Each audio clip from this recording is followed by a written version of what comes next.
4,000 years ago, in the middle of a battlefield, pieces of monsters scattered in all directions. Overcome with fury, they closed in around the man with brown hair. A radiant blue light appeared close to the monsters. Just as a swarm of monsters was about to attack the man, a magical barrier materialized behind him. His eyes glowed brightly. Without warning, fragments of the barrier pierced the monsters' bodies. A tremendous explosion echoed behind the man, filling the air with a thick black cloud of smoke. Another wave of monsters arrived, mocking the man by calling him small and demanding to know who he was. Rising from the ground, the man wondered aloud if the monsters had heard of the Apostle of Justice who fought against the forces of evil that plunged the world into chaos. Hovering in the air with his hands clasped, the man introduced himself as Lucas Trauman, humanity's strongest warrior, wielding the power of 9 stars, and charged into the fray. Enraged, the monsters couldn't believe that a mere human dared to stand against them. Lucas sarcastically thanked them for using such a cliché phrase. With a grin, Lucas observed that those like him, after achieving their desires, often want to aid the rest of the world. With a sneer, he likened it to volunteering. Furious, the monster was convinced that Lucas was overconfident. Suddenly, Lucas raised his hand and formed an enormous magical seal. Glancing downward, he mused, "So what?" As Lucas unleashed his technique, a massively powerful explosion ripped through the battlefield. In the billowing smoke, numerous fallen monsters lay scattered, riddled with holes. Disgusted, Lucas declared that humans were far from weak. As he turned, he heard someone speak behind him, mocking him for making such a spectacle. A massive eye, glowing brightly, appeared behind Lucas. He raised his hands to his face in shock, wondering what it was. Amidst swirling winds, Lucas screamed. Landing beside him, a mysterious, cloaked figure said they were the law of this world, fighting those who stirred unrest. The creature's eye glowed red as it declared itself a demigod, saying that humans revered and worshipped them as gods. Pointing a finger, Lucas scoffed, saying he didn't worship anyone. The creature extended its tentacles, stating they could no longer tolerate Lucas destroying the order and laws that had been established over time. Lucas laughed bitterly, asking how such a chaotic world could claim to have order. The creature, revealing an eye in its hand, remarked that while Lucas's abilities far surpassed those of most humans, he was still only human. Lucas was left dumbfounded by the sight. Suddenly, the creature seized Lucas, squeezing him tightly. Gritting his teeth, Lucas realized he couldn't focus his mana. The creature, seeing his stunned expression, declared that defying a god was an unforgivable sin for a human. More monsters were drawn to the creature's enormous glowing eye as it declared this act a mortal offense. In the reflection of the creature's eye, Lucas's face was visible, filled with genuine fear. The creature told Lucas he would have to make peace with the abyss but never fully trust it, instead suspecting it and constantly doubting himself. Eventually, Lucas would even begin to question himself. Looking at Lucas again, the creature told him he needed to return to the void to endure endless suffering and regret his very existence. Bound by countless demonic hands, Lucas's face was locked in shock. The creature proclaimed this was the punishment for a human who dared to defy a god. With a powerful strike, the gray-haired man was thrown into a wall. The scene then shifts to the present. The stranger looked at the gray-haired man and wondered if he thought they were poor, confused as to why he carried only a few coins. Noticing the bloodied face of the gray-haired man, the stranger sarcastically suggested that the financial standing of the third son of the noble Blake family wasn't particularly good. Grinning maliciously, the stranger noted that being the third son of the Blake family meant nothing, and unlike his successful brothers, he was just a worthless failure. Grabbing him by the hair, the stranger added that he still liked him nonetheless. With his arms crossed, the boy observed the scene unfold. The stranger remarked that it wasn't enough that the gray-haired guy was a disgrace to his family. Since the academy's founding, he'd been treated with disdain as its biggest disappointment. Squeezing the sobbing man's hair, the stranger pointed out that he wasn't dead yet. With a sneer, the stranger added that if he were in the gray-haired guy's place, he would have died long ago. The gray-haired man's face showed a mix of anger and frustration. Resting a hand on his head, the man froze in place. Frowning, he deduced that the gray-haired man was in serious trouble. Wearing a twisted smile, the stranger announced it was for the best. Then he punched the gray-haired man in the face. Watching the man fall, the stranger remarked that no matter how many times he hit him, he never got tired of it, calling it perfect. Sitting on top of the gray-haired man, the stranger continued beating him. Grabbing his hair again, the stranger prepared for another blow. With a powerful shove, the gray-haired man was thrown toward another figure. The man stepped forward and struck him in the stomach. As the gray-haired man collapsed to the ground, they all began kicking him repeatedly. Barely able to breathe, the gray-haired man cried out in excruciating pain. Struggling to rise, he pleaded with them to stop. Suddenly, the stranger placed a foot on his face.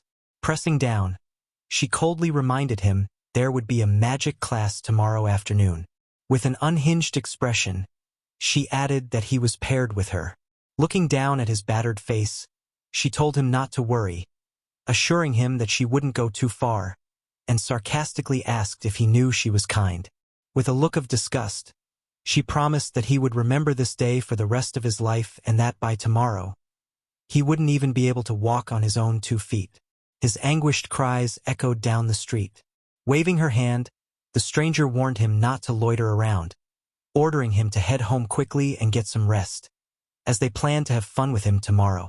Gazing at the gray-haired man's hand, she remarked that she enjoyed beating him. The gray-haired man clenched his fist. Faint sounds of jeering could be heard in the distance. Finally, the gray-haired man whispered that he wanted to become stronger. While still restrained by the monsters, Lucas noticed a sound. His expression reflected deep pain and suffering. He turned his head, intently observing something. As he focused on the clusters of mana appearing around him, he figured they might be hallucinations and wasn't particularly surprised by it. Looking around, Lucas remarked that this place could easily drive someone mad. Glancing at his bound hand, he wondered just how long he had been among these corpses, speaking of hundreds or even thousands of years. Exhaling in exhaustion, he stared ahead. Gazing at the violent winds sweeping through the area, Lucas turned his thoughts toward God, questioning whether what he was feeling was fear. The voice of the gray-haired man echoed in his mind once again, expressing the desire to become strong.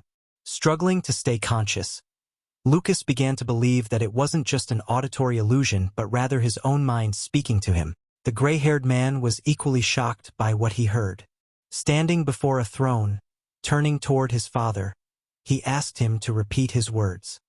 His father reiterated coldly that he told him to vanish from his life. With a stern expression, his father stated that he couldn't allow him to continually tarnish the family's honor and reputation. The gray-haired man's face instantly filled with genuine horror. Lowering his head, he stood frozen. When he finally looked up, he questioned whether being weak was really such a grave sin. His father, shaking his head, told him to stop, insisting he had no right to even ask such a question. As his father descended the steps, he remarked that the Blake family had no place for those who couldn't become strong. Then, looking at Frey, who had raised his head, his father called his name. Stopping right in front of him, he told Frey that he would no longer acknowledge him, declaring that he was nothing to him now. Frey's eyes welled up with bitter tears. Barely holding back a heart-wrenching sob, he listened to the fading sound of his father's footsteps. A bright light flickered from the windows of nearby houses. The story shifts to Frey's home.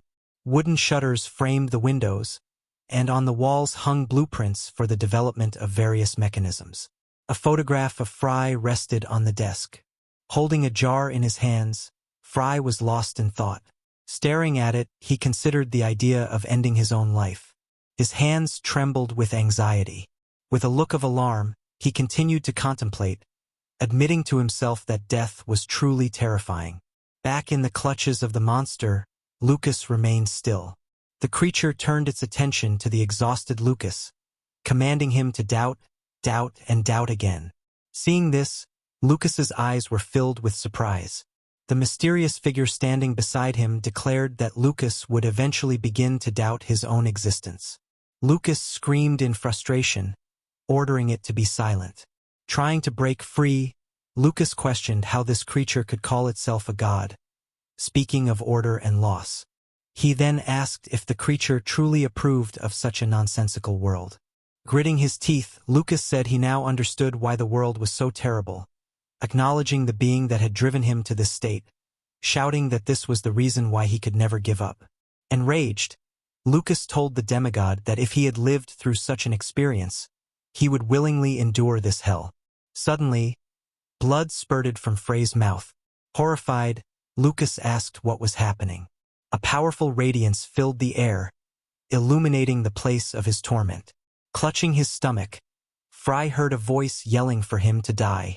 Leaning his hand on the blood-soaked ground, Frey muttered that it might be better to just die. Lucas, still in shock, tried to figure out whose voice had entered his mind. Suddenly, alarmed, Lucas heard a voice stating that no one was to blame.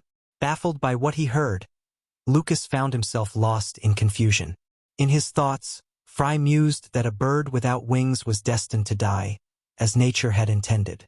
Supporting himself with his hands, Frey admitted to himself that it was all his fault, saying that he had been born with wings. Tears filled his eyes as he blamed himself for his inability to become stronger. His hair blew wildly in the powerful wind. Suspended in the air, he questioned whether it was true. A group of furious people shouted insults, calling him a pathetic worm and the disgrace of the Blake family. Pointing at Frey, a girl called him the shame of West Road Academy. Holding his head, a stranger tried to understand why he was even alive. With a malicious grin, the stranger stated that if he were in Frey's position, he would have died long ago. Lying in the midst of the crowd, Frey, in his thoughts, scoffed at the stranger, telling him not to make him laugh and asking who he thought he was to judge him. The monster's hand, which held Lucas, rose above Frey's worn-out body. Suddenly, the monster's grip loosened, allowing Lucas to move his hand. With a surprised look on his face, Lucas noted that the seals were breaking, puzzled by what was happening. Focusing on the motionless Frey, Lucas commented that at the moment he entered his consciousness, it felt as though a warm sun was shining on him. Blood still dripped from Frey's mouth. As Lucas approached him, he asked, "Who are you?" Placing a hand on Frey's head, he paused. With tears in his eyes, Frey wished that if he could be reborn, he would seize the chance without hesitation. Closing his eyes, Frey lost consciousness. As the last tear hit the ground, Frey, in his final thoughts, said that he would push off the ground with both feet, soar to the highest point in the world, and gaze down upon it with his own eyes. Suddenly, Lucas's eyes glowed with a mysterious, bright light. When he woke, Frey found himself in his room. Kneeling, he closely inspected his hands. Frey was astonished by what he saw. His face had been covered in bloody streaks, but they all vanished. Then, supporting himself on his leg, Frey attempted to stand. Once on his feet, he was consumed by his own thoughts. Looking around, Frey realized he had finally returned. His gaze settled on the seal design on the wall, and he spoke of 4,000 years, noting that a great deal of time had passed. Looking at the scattered pill containers, he thought that Frey Blake had been the weakest person on Earth. Running a hand through his hair, the man declared that he was Lucas Trauman, the most powerful mage in the world. Lucas removed the pin from his hair and began to move forward. As he slowly walked, Lucas reflected that from now on he was Frey, and Frey was him. Approaching the curtain, Lucas said that it had given him freedom. Throwing the curtain aside, Lucas announced that he would give Frey wings. His hand moved toward the latch. Opening the window, Lucas leaned against the windowsill. His face bathed in moonlight. He pointed toward the moon and addressed the demigod who called himself a god. With his finger still pointing upward, Lucas told the demigod to wait, saying he would devour him whole soon enough. With a determined look on his face, Lucas declared that he would visit him soon. Near the house, Lucas's silhouette was visible, his body wrapped in swirling streams of mana. Concentrating deeply, he remained still. Closing his eyes, he reflected that with Frey's current body, he couldn't yet fully harness his power. Taking a particular stance, Lucas realized he first needed to replenish his energy and lay the foundation for assimilating mana. Clenching his teeth, he began his training in earnest. Recalling the image of the demigods, Lucas determined that to fight them, he would have to restore his former strength as quickly as possible. Correcting himself, he shouted that he must become even stronger. His memory flashed back to a moment where, horrified, he felt himself falling. Lucas's body continued to be surrounded by a fiercely powerful aura. Extending his hand, Lucas reminded himself not to be greedy, acknowledging that he had waited 4,000 years for this opportunity. Closing his eyes again, he told himself to abandon recklessness and control his anger. Slowly, daylight began to break. Confident, Lucas knew he had to do everything within his power. The wind gently swirled the fallen leaves around him. With his eyes closed, Lucas remained motionless. When he finally opened them, a brilliant glow appeared. Streams of blue aura flowed over his hands. Looking at them, Lucas thought to himself that he had reached the level of 5 stars. Suddenly, genuine shock registered in his eyes. Blood began to pour from his mouth, spilling onto the ground. Kneeling, Lucas realized in his mind that these were toxins built up in Frey's body and mind over the years. Opening his mouth, he acknowledged that he was expelling them. Blood continued to flow from his tightly closed mouth. Without warning, a burst of mana erupted from his body. In that moment, Lucas declared that he needed to cleanse himself entirely, leaving no remnants behind. Meanwhile, outside the academy, a group of students made their way in. Turning to David beside him, Jack asked why he had come so early. Smiling, David explained that he was eager to watch the sparring matches scheduled for today. With a malicious grin, Jack teased that David was probably looking forward to smashing Frey to pieces again. He then told David to be cautious, adding that they might not get another chance to defeat Frey. David responded, asking if Jack really thought there was anything left of Frey after yesterday's beating. Chuckling, Jack mentioned that he hadn't seen Frey in the infirmary, and that he had grabbed a can of sleeping pills and disappeared. In the academy's halls, David's voice echoed, suggesting that Frey might finally have decided to end his own life, and he invited Jack to bet on it. Jack replied that he would wager 10 food stamps and asked if David was in. Nearby, Lucas, who was training, sat next to a pool of blood. Clearing his throat, Lucas wondered how much he had already vomited. His expression was a mixture of anxiety and excitement. Steam rose from the blood on the ground. Watching the clouds of steam, Lucas couldn't tell if it was coming from Frey's body. Exhausted, he stared into space. Turning his thoughts toward the academy, Lucas considered that Frey had endured quite a lot. Lucas muttered that he was hungry. Over by the tables laden with food, several academy students could be seen. The story shifts to the cafeteria of West Road Academy, where the students were stunned by what they saw. Watching the protagonist devour food ravenously, someone in the crowd commented on how strange it was, suggesting that he hadn't eaten in a week. Slicing into a piece of meat, Lucas declared that it was delicious, wondering how the soup could taste so good. As he continued to eat, he thought that after 4,000 years, anything would taste amazing. A voice was heard in the cafeteria, expressing disbelief that Frey Blake was sitting in front of them, calling the situation unbelievable. Sunlight streamed through the academy's windows. With an intense expression, Lucas became lost in his thoughts.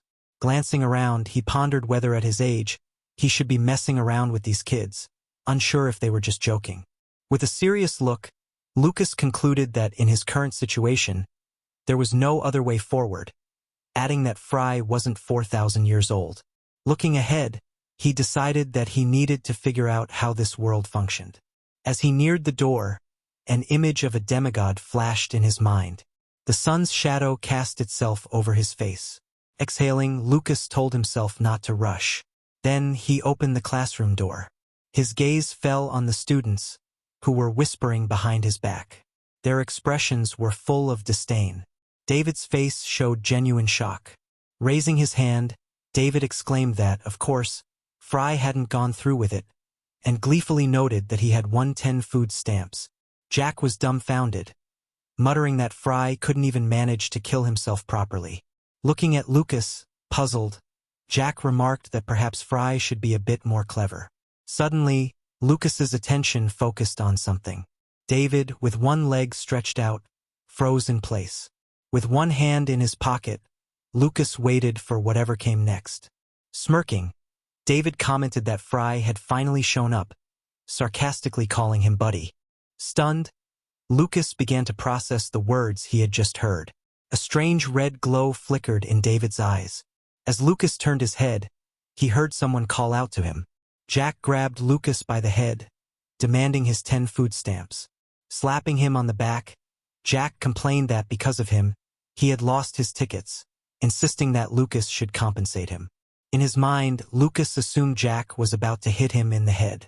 Eyeing the angry Jack, Lucas wondered if this person could really be considered a friend. Deciding that wasn't the case, Lucas thought to himself that, no matter the era, there would always be people like Jack. Pests that just never go away. Suddenly, Lucas's gaze sharpened, and he stood completely still. Raising his hands and continuing to think, he tried to determine if he was trembling. With a confused look on his face, Lucas questioned whether he was really shaking because of Jack.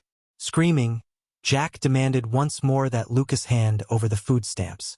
Jack grabbed Lucas's face, bracing himself to strike. A loud roar echoed through the air.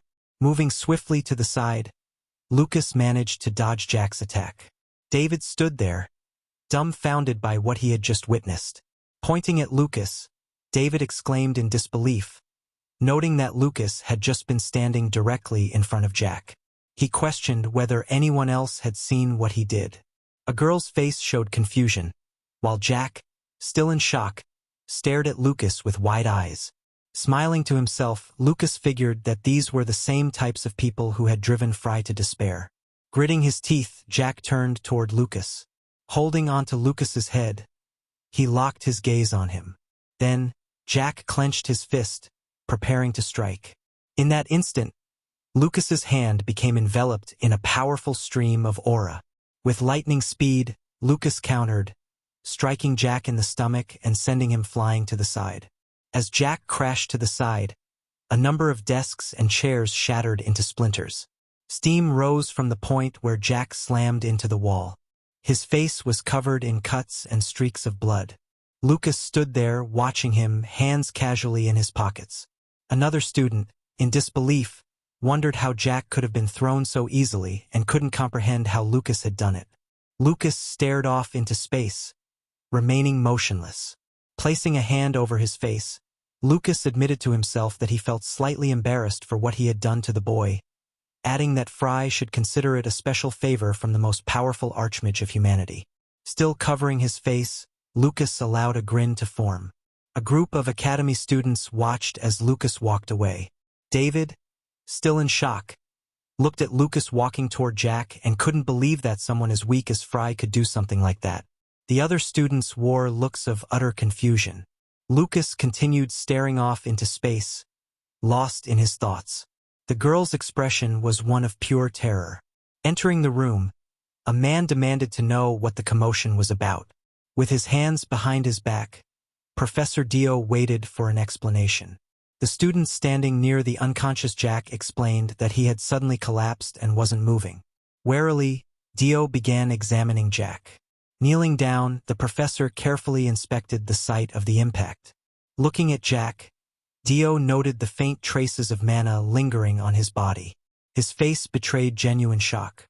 Glancing around, Dio thought that no professor at the academy possessed the ability to use such a skill. A group of students sat at their desks, anxiously awaiting what would happen next. Leaning against a wooden table, Professor Kevin announced that since Dio had left to attend to Jack, he would take charge of the class. Kevin assured the students that Jack was merely unconscious and wasn't in any immediate danger, adding that he would likely wake up by evening and that there was no need to worry. A grin spread across Kevin's face as the anxious academy students looked around the room. Turning his head, Kevin's attention shifted to another side of the classroom. With a distracted look, Kevin marveled at the atmosphere of the room, noting the presence of many female cadets. His gaze landed on Isabella, and he couldn't help but acknowledge her beauty. A faint blush appeared on his cheeks. Suddenly, something caught Kevin's attention, and he was taken aback. His eyes landed on Lucas, who was quietly reading a book. A nearby student, resting her head on her hand, expressed her disdain for Professor Kevin, calling him a pathetic worm who preyed on younger students. Another girl told her to be quiet, warning that Kevin might notice. A look of confusion appeared on Lucas's face. Approaching him, Kevin asked if something had happened, noting that it was a surprise to see Lucas in class today. Kevin's grin was one of satisfaction. Lucas, lost in thought, raised his head. Observing Lucas seemed like a complete bookworm based on his skinny appearance. Folding his hands, Lucas apologized, telling the professor he was too busy. One of the students pointed at the professor, calling him disgusting. Another student added that Lucas avoided attending class because Kevin was too irritating. With a smirk, Kevin asked if Lucas meant to say that he had more important matters than attending his lesson. Smiling, Lucas confirmed that this was true, adding that after all, he was in the prime of his youth. Kevin's face filled with genuine anger. Some of the students tried to understand what Lucas had just said. One of them, concerned, warned the others that they could get into trouble. Turning around, Kevin grudgingly agreed, stating that Lucas was indeed at the peak of his youth. With a look of frustration, Kevin declared that he didn't think his lesson was at all unimportant. A student, alarmed, thought that Lucas might be in serious trouble now. Kevin requested that Lucas allow him to ask a few questions. With a look of disgust, Kevin warned that if Lucas failed to answer even one of his questions, he would have to admit to defiant behavior as a student of West Road Academy. As Lucas stood there, taken aback, Kevin posed his first question. With a serious expression, the professor asked Lucas to list the 3 primary weapons of the evil warrior king, Cassigen. Hearing the question, Lucas's gaze sharpened, and he stared at the perplexed professor, trying to comprehend what had just been asked of him. 1,000 years ago, the high mountains, covered with fresh green grass, were surrounded by dense trees. A man stood on a rocky outcrop, looking out at the landscape stretched out before him. The man was muscular and red-haired, with a ponytail on top of his head made from thick rope. Cassigen opened his palm, which emitted a reddish magical glow around it. Then the man clenched his hand into a fist with a loud sound. Cassigen stood on bent legs, his hand clenched into a fist extended forward, while his entire body blazed with tongues of flame. Suddenly, powerful currents of air appeared in the air above Cassigen, as he used magic so strong that a sound wave passed through the air. The green forest cut through the seething stream of magic like a knife, raising pillars of dirt on its sides. Cassigen's attack rushed towards the rocky mountain in the distance. A magical stream pierced the mountain, destroying its stone surface. Cassigen lowered his hands and silently watched as a huge hole now gaped in the once beautiful and untouched landscape, and the ground where they had passed was smoldering. The man breathed a sigh of relief. Cassigen winced when he heard a man with long blonde hair tell him to calm down, not to destroy the mountains, and also not to leave all the native animals here to starve by destroying their homes. Cassigen turned around to see Lucas with a bag over his shoulder and a serious expression on his face. Cassigen frowned and wrinkled his nose when Lucas greeted him, saying that they had not seen each other for a long time. The green forest was enclosed by a low fence made of branches and wood. Lucas sat with his face in his palm and watched with irritation as Cassigen sighed constantly. Lucas disgruntledly asked the man if he was going to continue training when he finally met his old friend after all these years. Lucas couldn't find the words to answer when Cassigen, still training, told the blonde not to be shy and to drink tea if he wanted. Lucas sighed with displeasure, calling the man a scumbag, but still took the cup in his hands and suggested that Cassigen still wouldn't marry because he didn't know anything except training. Cassigen sighed heavily and turned his head slightly towards Lucas, not answering his question. When Cassigen, standing with clenched fists, said that Lucas's heart, like a woman's heart, was impossible to understand. The blonde pointed his finger at the man and shouted indignantly that he had no problems. Kasijen strode towards Lucas, saying that loving women has the sinister purpose of destroying someone's self-control. Lucas recoiled and yelled loudly, asking the man to be quiet as Kasijen approached him and slammed both hands on either side of the blonde, saying that desire makes an indomitable man unable to stand on his own 2 feet. Kasijen, looking down at Lucas with a serious expression on his face, said that warriors should be as still as a rock in front of women. When Kasijen asked if this was also the case with magicians, Lucas frowned and looked at the man offended. A red-haired man with a longitudinal scar running through his eyebrow looked at Lucas carefully. The blue-eyed blonde was also looking at Kasijen. When Lucas said that if he were a girl, he would date the stone if it turned out to be pretty enough, and Kasijen told the blonde to just drink his tea. Frey's face was distorted into a sad grimace. He was trembling, and tears accumulated in his eyes. The main character fell with his head on the table and began to pound his fist on it, which attracted the attention of a red-haired girl and a dark-haired man who stood with his hands in his pockets. Professor Kevin, looking at the trembling protagonist, asked him if he really could not answer the question asked. The young man and girl sitting next to each other began to whisper about how they couldn't know something that wasn't even in the textbooks. Isabella's eyes widened, thinking that the professor was simply using Frey to show off his knowledge. The red-haired girl suddenly stood up and addressed Kevin. Looking at the professor, Isabella said that she believed that this question had nothing to do with their magic lesson. The students turned around and stared at the girl in bewilderment, shocked by her behavior. Frey arched his eyebrows and opened his mouth, thinking that Isabella was pretty, but spoke in such a stern tone. The professor remained silent, looking at Isabella with irritation. Kevin said Isabella's name through gritted teeth. All the cadets looked at Isabella, who, leaning her hands on the table, said loudly that Kasijen was a real warrior and used mana only to help himself during training, so he could not be considered a magician. Isabella fell silent, staring at Kevin with glassy red eyes. The professor put his hands behind his back and began to leisurely climb the stairs, saying that Kasijen really was not a magician. The professor came close to the girl. Isabella raised her hands to her chest in fear as Kevin leaned towards her, and with a mocking smile asked if the girl wanted to insult those who follow the path of the magical warrior. Isabella, looking straight at the professor, answered with confidence that this was not the essence of their conversation. The students watched what was happening with frightened faces. The main character, looking halfway at Kevin, realized that he was saying that this was an insult. Frey imagined an enraged Kasijen shouting that he was a warrior, not a magician, and thought that the real Kasijen would have killed Kevin if he called him a magical warrior. The professor moved his eyebrows to the bridge of his nose and let out a short laugh, looking at Isabella. The girl's eyes widened in shock when Kevin said that this looked like it would be quite a fun discussion. Isabella opened her mouth in shock when the professor suddenly grabbed her shoulder and invited the girl to continue discussing this issue in his office, where it would be just the two of them. Isabella threw Kevin's hand off her shoulder and screamed, asking why the man was acting this way.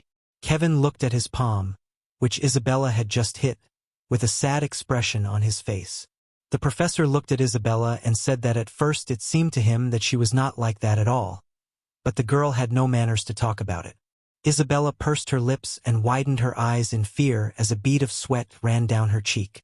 When Kevin put his hand on the table, leaning towards Isabella and told her to name the 3 chosen weapons of the magical warrior, someone from the front row answered that they were King Ho's gloves, the giant's belt, and the necklace of the store. Kevin fell silent and stood still while the students in the lower rows looked at his bald head. With an indignant face, the professor turned around, intending to find out who had interfered in his conversation with Isabella. Frey, with a casual smile and hands on the back of his head, explained that Kasijen did not use anything other than these 3 items. The protagonist closed his eyes and pursed his lips, saying that Kasijen didn't listen to him when he told him to be a little more fashionable, and Frey in particular didn't like the necklace. Suddenly Frey fell silent and looked up in surprise. Looking at the professor standing silently, the main character asked if he had made a mistake. Kevin, with a grim but slightly surprised face, replied that this was the correct answer. Frey triumphantly raised his fist in the air, smilingly saying that he couldn't answer it wrong, and his desk neighbor looked at the main character in shock, dropping his jaw. When the main character reached out to the cadet sitting next to him, other students started talking about how Frey was acting a little strange today. Kevin, narrowing his eyes and wrinkling his nose, turned around and looked at Isabella again. The girl fearfully pressed her hand to her chest and opened her mouth when the professor said that Isabel did not seem to know the rules of behavior in the class at all. Kevin suddenly grabbed Isabella's wrist tightly. The professor pulled Isabella by the wrist and said with a sweet grin that the girl should immediately go to his office. A terrified Isabella looked at Kevin silently as tears gathered in her eyes. The main character watched what was happening with contempt. Frey caught Kevin's attention by informing him that Kasijen always had a habit of saying things. The cadets looked at the protagonist in shock when he added that Kasijen always said that loving women has a sinister design that destroys a person's self-control. Kevin raised one eyebrow and Isabella widened her eyes when Frey said that in addition to this, Kasijen argued that a warrior should be as still as a rock when approaching women, because this desire for an indomitable man makes him unable to stand on his own 2 feet. The professor raised his eyebrows and opened his mouth in shock when Frey said that anyone who fails in these aspects is no better than an animal. Kevin indifferently asked what the meaning of the main character's words was, and the young man replied that he was just saying it. Frey closed his eyes and said that perhaps Kasijen was a little wrong in these aspects. The protagonist added that it was because Kevin stood perfectly on his own 2 feet, and the professor, clutching Isabella's wrist, froze with a stunned face. The professor's face contorted with anger. He frowned, wrinkled his nose and pursed his lips. The cadets perked up when Kevin loudly shouted the name of the main character. Isabella looked at Frey in surprise with wide eyes and an open mouth. Kevin let Isabella go and asked if Frey had gone crazy after answering one pathetic question. Kevin reminded that if Frey was wrong on any of the issues, he would have to take responsibility as an academy cadet. The main character looked at the professor with a slight smile and half-closed eyes while he said that he would now ask the next question. Kevin stood there sweating, his mouth hanging open in shock, and his small eyes wide with horror. The cadets around him looked just as stunned, some of them even clutching their heads in panic. David froze, his red eyebrows furrowed in disbelief. Isabella, raising a hand to her face, appeared frightened.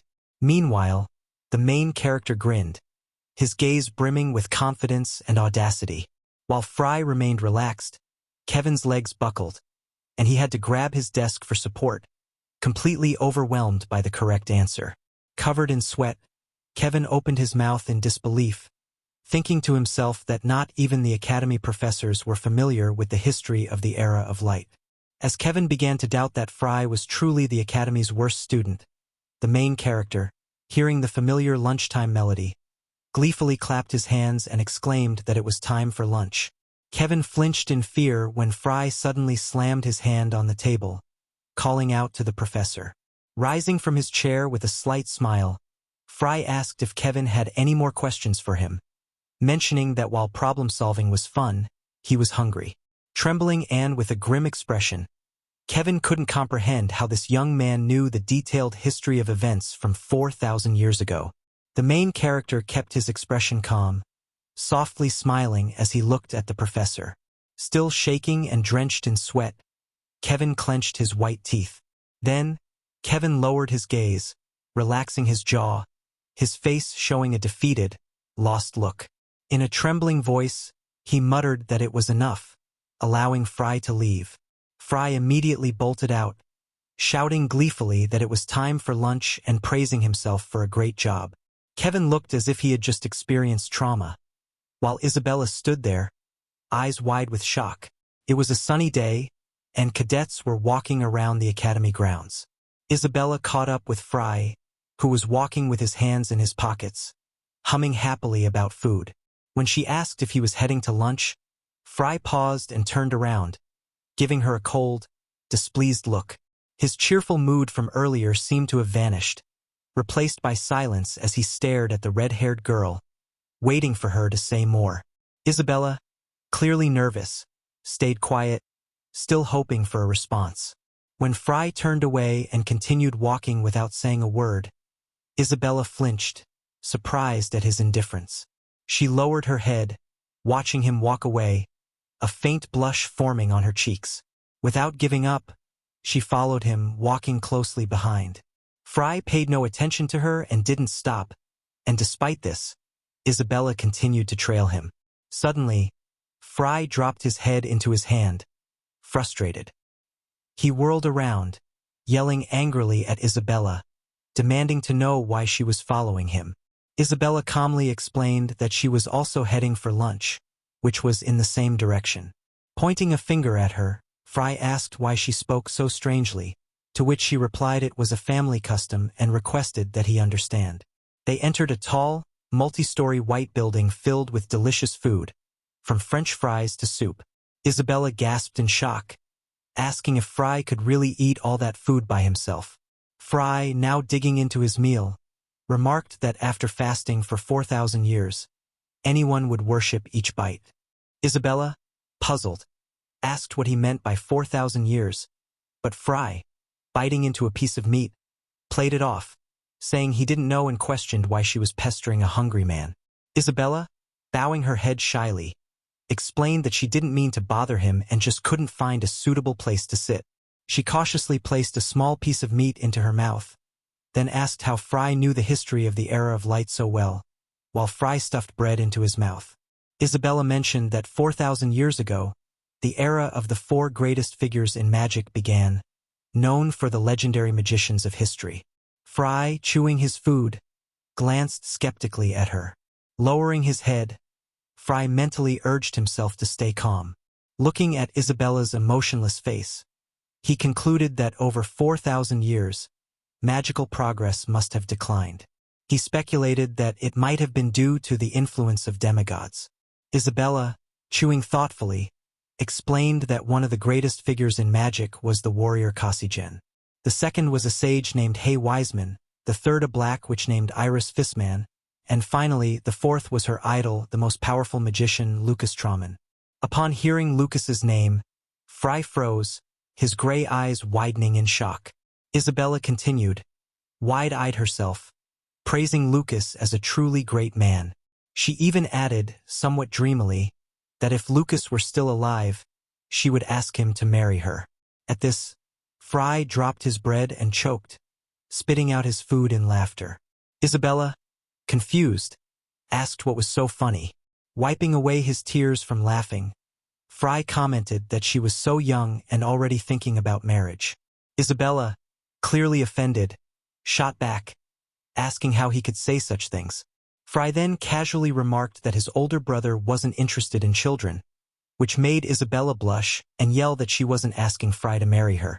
Other cadets, overhearing their loud conversation, were perplexed that Isabella and Frey were having lunch together. A blonde cadet asked a red-haired cadet standing nearby if he had seen Isabella following Frey. The red-haired cadet was surprised, pointing out that Isabella was known for competing for the top spot at the academy. As he crossed his arms, he muttered that even Dowell had been rejected by her multiple times. The blonde cadet, annoyed, told him to shut up. When David noticed Isabella blushing and chatting with Frey, his brows furrowed in frustration. He whispered quietly to himself that Frey was really starting to annoy him today. Meanwhile, back at their table, Isabella brought up the last question that Professor Kevin had asked. Frey continued chewing happily, holding bread in one hand and 3 sausages in the other. Isabella, putting food in her mouth, mentioned the 3 directions of research of the sage Shuhei. Frey, without pausing his meal, asked her what she was getting at. Isabella explained that Frey had answered the question with assimilation, evolution, and conflictology. She then added that before that, she had only known about 2 of Shuhei's studies, assimilation and evolution. Frey, his cheeks bulging with food, looked at her nervously when she suddenly slammed her palm on the table, demanding to know more about conflictology. Frey placed another empty plate in the pile and took a bite of bread, asking what Isabella's current magical level was. Without hesitation, Isabella replied that she had reached 3 stars. Frey, food still on his face, raised an eyebrow and said that 3 stars was impressive for her age. Isabella then noted that she had noticed Frey spoke as if he had lived a long life. Frey picked up a large plate and, while drinking from it, replied that indeed, he had lived a terribly long life. Isabella, surprised, asked if they were the same age. Frey, wiping his mouth, gave a vague answer, which left Isabella even more confused. The table was now piled with empty plates, and Frey leaned back, sighing contentedly and declaring that he was full. Isabella, standing up from her seat, was shocked at how quickly Frey had devoured everything. Frey, with his noticeably bloated stomach, commenting that she ate far too slowly. Isabella hurriedly asked Frey to wait. With a look of excitement, Isabella once again asked about conflictology. Frey, now indifferent, advised her to read books, admitting that while he was strong in practice, he wasn't much for theory. Isabella's eyes widened in disbelief. Dumbfounded, she asked if Frey was talking about experience. As sweat trickled down her cheek, she stared at Frey, stunned. With one hand in his pocket and the other balancing a pile of dirty dishes, Frey turned and walked away, leaving Isabella speechless. A lot of people gathered in the huge open-air training hall. The teacher told the students that they would practice magic through one-on-one battle, and in order for everything to be fair, only first-level magic was allowed to be used. To which David looked at Isabella with an intimidating look and Lucas finally responded. Isabella, while communicating with Lucas, stated what their conflict was. David, looking at them, said why Isabel was talking to the pathetic worm. The professor named James stated that everything else would be like in a real battle. Even if they were injured, all responsibility would be placed on them, so she asked them to please be afraid as if it were a real battle. Lucas was shocked by the beauty of Professor Ian and said that she was beautiful, to which Isabella was angry and shouted that Lucas was out of his mind, because he was talking such obscenities about a teacher who was over 40 years old and asked the hero if he was serious. Lucas lustfully stated once again that she was a beauty, after which he noted to Isabella that she should also learn from her, because this is what is called perfect feminine beauty. Isabella, in a shocked state, stated that Lucas simply had a fetish for older women, looking at the hero and how he drooled. John challenged Cadet David against Cadet Frey for the first battle. Lucas looked calmly into David's eyes, and David looked at Lucas angry. David asked Lucas how he was feeling and he thought that he would die without waiting. After which he stated that yesterday he was looking forward to this so much that he couldn't even sleep, to which Lucas simply walked past him towards the professor. David was shocked by such actions. All the disciples were also shocked by this. Lucas approached and took her hand with one hand, the other hand around her waist, and stated that for a long time he had been immersed in sleep and now he found out the reason for his awakening. All this was for the sake of meeting her, to which the professor was also shocked. This is why he turned to Cadet Frey with concern. Lucas told her not to worry, even if he looks like that, but at heart he is still very young, and asked what she would say. Isabella, looking at all this, said what he was talking about.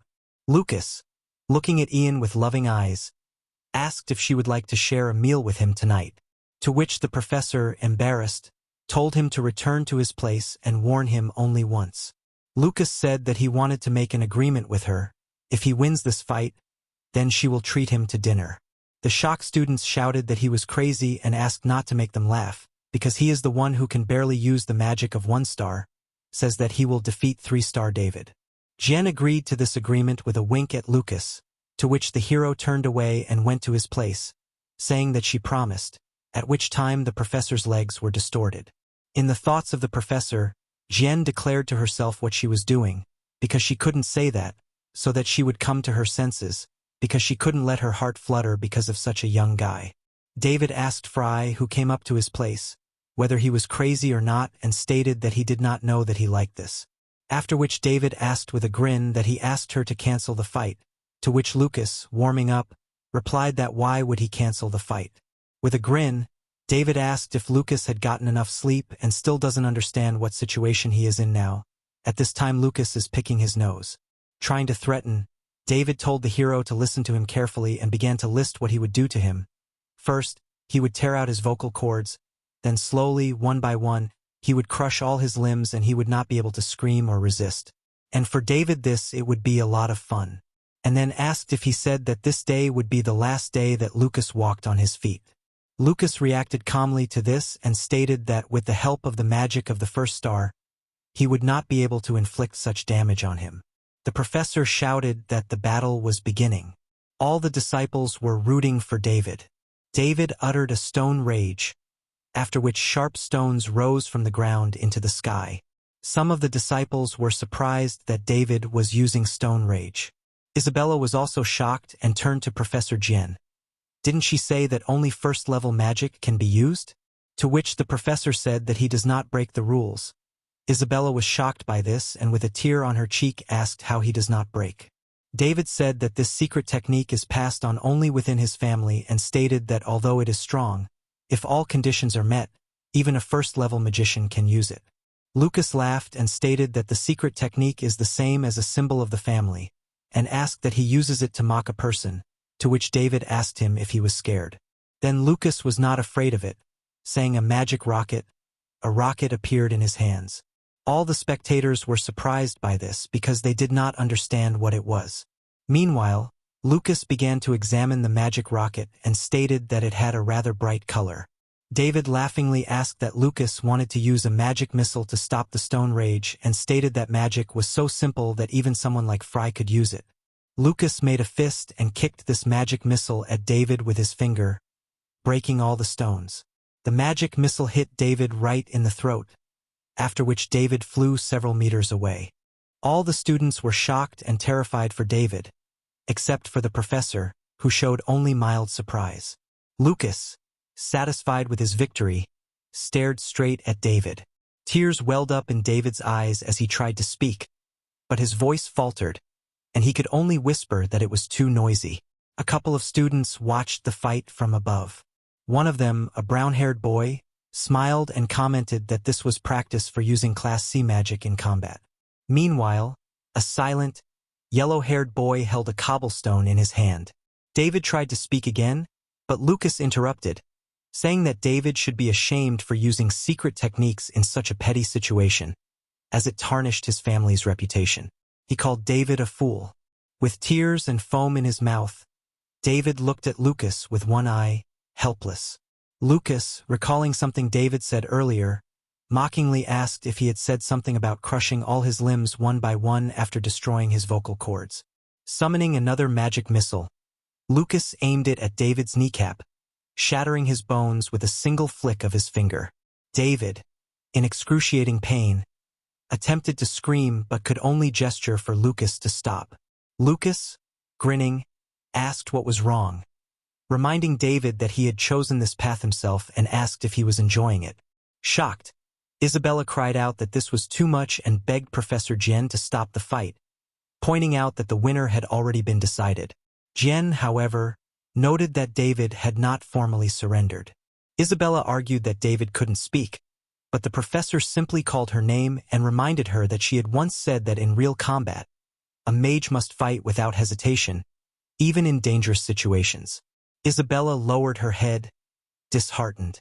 Meanwhile, Lucas stood over the beaten David, commenting that he seemed to enjoy mocking others, but apparently didn't like being the victim. He remarked that the world is worse off because people like David call themselves mages, and it would be better for society if he stopped. Lucas then bent down to David with a grin and mockingly assured him that he was just joking and wouldn't actually break all his limbs. As Lucas walked away, he casually said that maybe just David's legs would be enough. David, relieved, sighed in relief, but Lucas quickly turned around, stating that there were 2 legs, and with a wicked smile, he summoned another magic missile aimed at them. The brown-haired student watching from above commented that Lucas was quite skilled, while his companion turned toward the castle.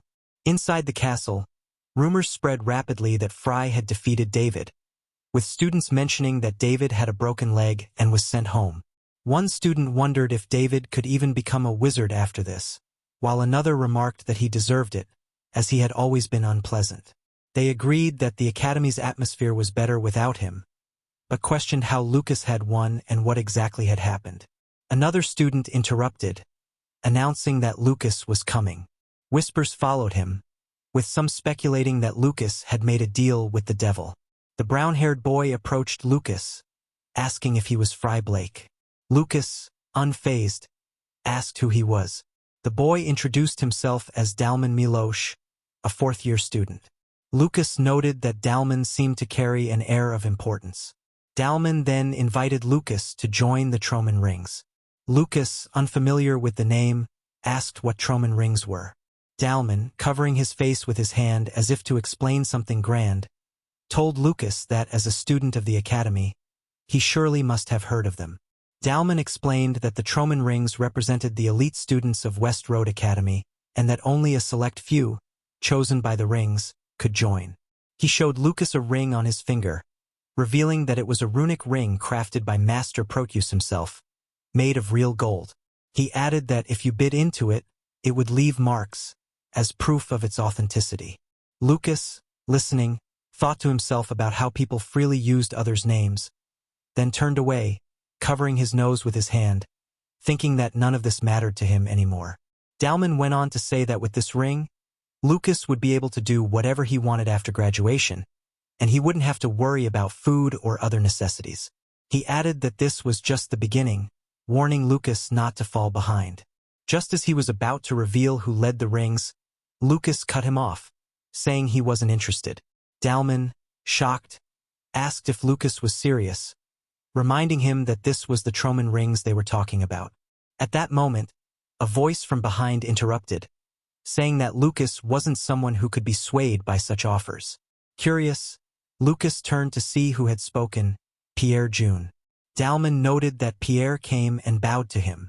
Pierre June, meeting Lucas's gaze, stated that they were meeting him for the first time and noted that he was the head of the Troman Rings, Pierre June. Pierre apologized for Dalman and stated that he actually supported his desire to see Lucas with Troman Rings. Smiling, Lucas thought that he was young, but he also had a good level. Lucas then stated that he did not want to join, then asked who he would become when he joined, after which he turned around and said that he would not take anything from them, so he suggested living together. The angry Dalman called Lucas an impudent man, after which he wanted to deal with him, but Pierre stopped him and Dalman apologized to him. After some time, Lucas and Isabella came to dinner with Ian. The professor said that since she promised, she would treat her to dinner, but why suddenly there was one more mouth to feed. Lucas told Isabella that he told her to leave and told her to put the fork on the table and not to shove it in her mouth. Isabella noted that they might not pay attention to her, because that's not what she came here for. Evil Lucas shouted for her to leave here already, because she needs to understand at least a little bit what situation she is in. Jen, leaning on her arm, stated that she could not find information related to that battle anywhere. Isabella asked what she was ordered to do if she did not tell her anything, since she had no choice but to follow the professor until she told her. The professor asked about the battle and asked what she was really talking about Cassigen's method of training. Amazing, Isabella asked that Professor Ian also knew about them, to which Ian stated that she heard a little about this at a scientific conference of magicians, taking a sip of champagne. Then she stated that no matter how she looked for this information among the manuscripts, she could not find out anything. But Isabella says that Frey knows him, remembering how Jen was in the library. Jen said that if this is not just bragging, then she would like to listen too. Lucas took a sip, stood up from his chair, then walked up to the professor and hugged her from behind, placing his hands on her collarbones, and stated that he could tell her something better. The hero suggested that Ian go to her room after dinner. Embarrassed, the professor thought what was wrong with her, because she was a student who was more than 20 years younger than her and that her head and heart worked separately. Lucas and Ian, approaching their lips, wanted to kiss, but at that time Isabella hit the table and shouted how Lucas could do such indecent things to the teacher, to which Lucas said that she really wasn't leaving. A few moments later, Lucas walked outside under the starry night sky and thought that if a demigod now ruled this world, considering that they were an eyesore for him, he thought that traces and reminders of them would completely disappear. But even after 400 years, Lucas, Cassigen, Shuhei, and Iris, the information about all of them would remain unchanged. As it happened, maybe even now there are those who fight in the name of the 4 people listed. After which an embarrassed Isabella approached Lucas, Then the hero turned to her and wanted to ask something. Lucas asked who is the strongest in this academy now. To which Isabella, with a tear on her cheek, said that Lucas was just like a kindergartner. To which Lucas raised his finger up and said that it didn't matter and asked who was the strongest among everyone, counting the cadets and teachers. Isabella shyly stated that he still had not answered one of her questions, to which Lucas stated that if he told her, he would answer too. Isabella was delighted and loudly asked if it was true, to which Lucas was surprised that he was too happy. Isabella stated that among the students the strongest is Pierre June. Among the teachers is Professor Dio Palsman and Professor Adelio, but still the strongest is Isabella's aunt, the director of the West Road Academy, Sarah's Trisnane. Gian then approached them and stated that Cereza is a magician with 6 stars, whom everyone in the kingdom calls Eternal Ice. Lucas was surprised and asked about 6 stars. Then Gian said, "They say that theoretically magicians can reach up to 9 stars, but the last one who reached this level lived about 3,000 years ago, and there are many assumptions about whether this is true or not. So 8 stars is considered the limit for a magician, but even magicians with 8 stars are less than 10 around the world, so 9 stars can be considered simply a legend." Lucas then turned his head towards the academy and asked whether the magic that protects the academy was also created by the director or not. To this Gian replied that she was not sure, but most likely yes. Then Lucas thought that this does not look like 6 stars and that there is something unclean here, Ceres Atrei's name. Perhaps she knows something and thought to meet her. Lucas turned to Isabel, then thought that he would not tell her yet, because he does not yet know how things are with the demigod and he cannot drag an ignorant person into all this. Depending on the situation, he may have to fight with the director of the academy. After which Lucas said that he apparently needed to level up to 7 stars, to which Isabella was shocked and shouted about 7 stars. Professor Ian laughed and said that it would be at least 10, or even 20 years away. Lucas noted that if you try hard, you can finish it during the holidays, to which Isabella and Ian were shocked. Then the professor laughed at this and stated that his desires could someday become a reality. As they say, dreaming is not harmful. At this time Lucas looked at Ian, and she winked at him in response. Lucas then approached the professor and stated that not only did he have big dreams, but also his love. He asked if she wanted to check. At the same time Lucas hugged Guyan's lower abdomen. The professor wants to agree to this, but then he remembers that he is still a student. Isabella again interrupted them and told them to be careful, because she could tell her aunt everything that they were doing here with the teacher.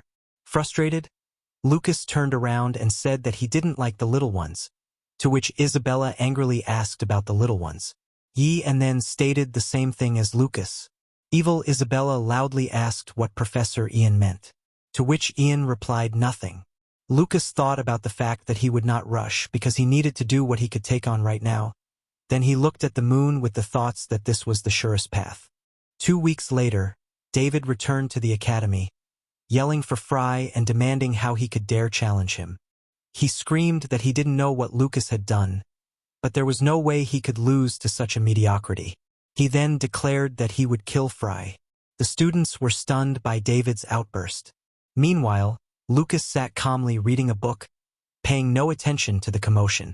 David, still shouting toward Frey, threatened that he wouldn't get away with it and would regret being born into this world. He swore to rally all the guys to deal with Frey. In response, Lucas casually summoned a magic missile and fired it at David. The impact sent David flying several meters, leaving him sprawled on the ground with a broken nose. A voice rang out, joking that to properly raise the bridge of David's now sunken nose, Cadet David would be sent home once again. Walking through the academy, Lucas thought to himself that this situation was trivial. He wasn't expecting much from these boys, but they should at least have some level of competence, considering this was the prestigious West Road Academy. Lucas then mused that the real issue was that, in order to adapt to using mana in Frey's body, he needed more combat practice.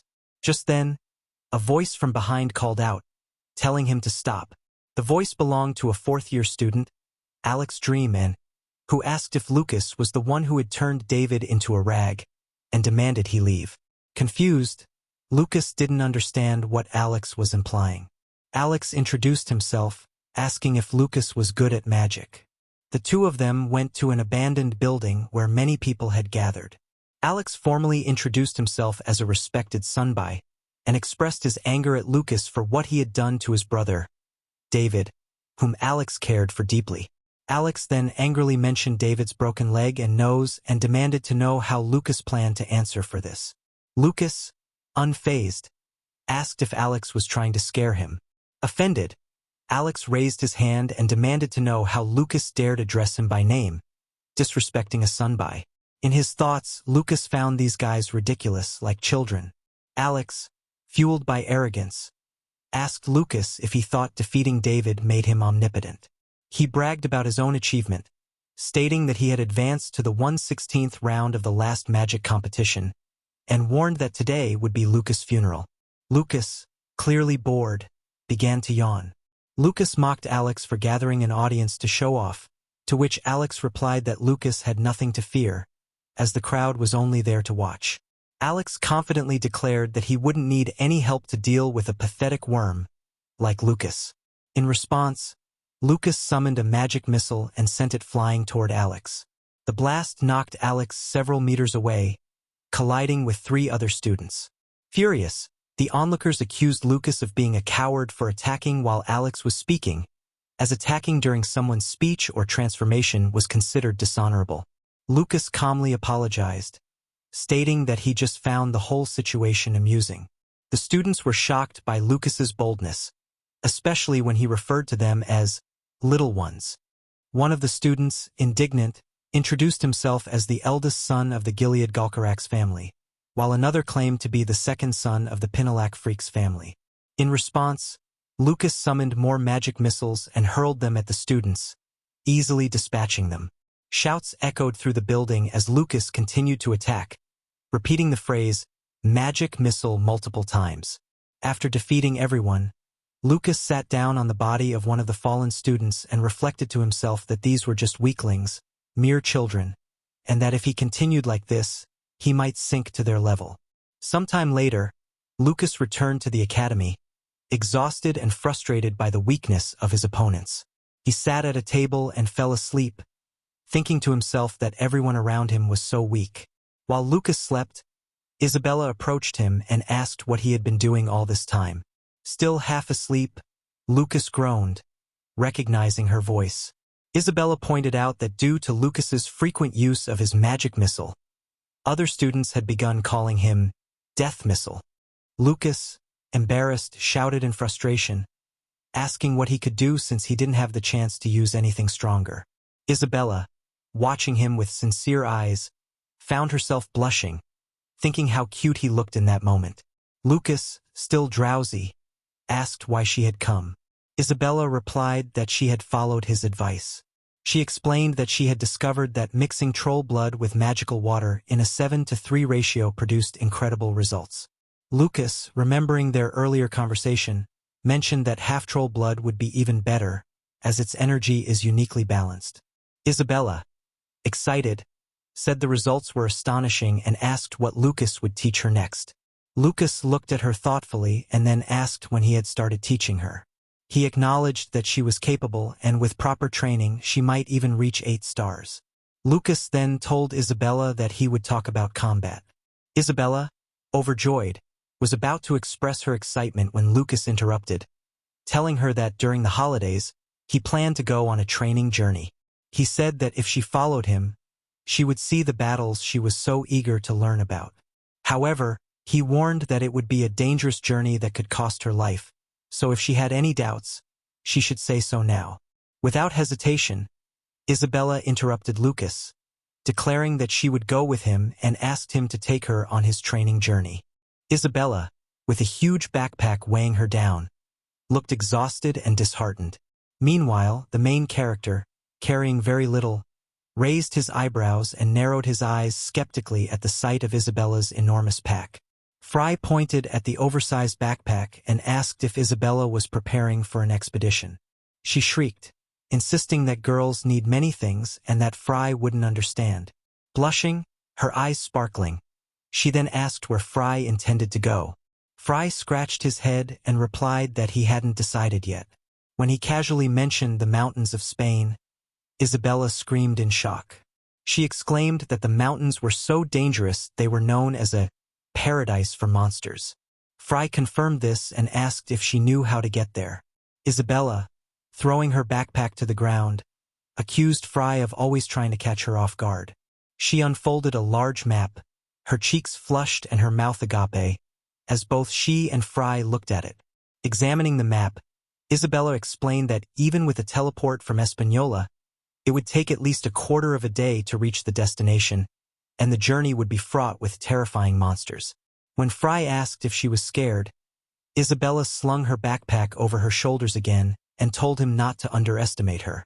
With determination, Isabella declared that she never expected the trip with Frey to be calm and safe. Frey, somewhat offended, remained silent. Then he asked about the teleport, and Isabella explained that it was a magical device used to cover long distances. Frey, hands in his pockets, remarked thoughtfully that the world had certainly improved since 4,000 years ago when such things didn't exist. Isabella, her face filled with excitement, turned to Frey, surprised. Ignoring her reaction, Frey mused that while magic remained the same, technological advancements had clearly made the world more convenient. It also explained why the students of today seemed so weak. Looking at birds flying overhead, Frey concluded that teleportation was indeed a tempting innovation and that the modern world was quite convenient. Isabella, her cheeks still flushed, mentioned that the downside to teleportation was its high cost.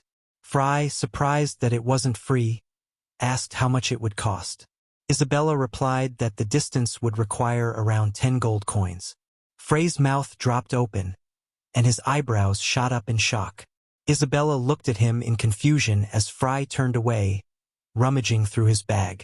Horrified, Frey realized he had only 1 gold coin and couldn't understand why the aristocrat whose body he now inhabited was so poor. Then a realization struck him. Isabella was also an aristocrat, so she should have plenty of money. Observing Frey's odd behavior, Isabella asked if he was feeling unwell. Suddenly, Frey, forming a heart with his hands, ran up to Isabella, took her hand, and with a wide smile, asked how much money she had brought. Isabella, startled and confused, told him that she hadn't brought any. Frey, frowning in disbelief, began to sweat. Isabella, placing her hands on her hips and closing her eyes, explained that a life of luxury makes people lazy. Frey pointed off into the distance and angrily shouted at Isabella to go home and come back with money. Isabella refused, insisting that the journey started by earning the money for travel. The frustrated Frey shouted back that this was ridiculous, especially since she had brought so many unnecessary things. Isabella countered that it was different as girls needed lots of stuff. Frey, slumping in defeat, gloomily concluded that they would probably figure something out when they reached the capital. The main character asked Isabella if she had ever worked before, and she admitted that she hadn't. At a small port, many people gathered around a lone wooden ship.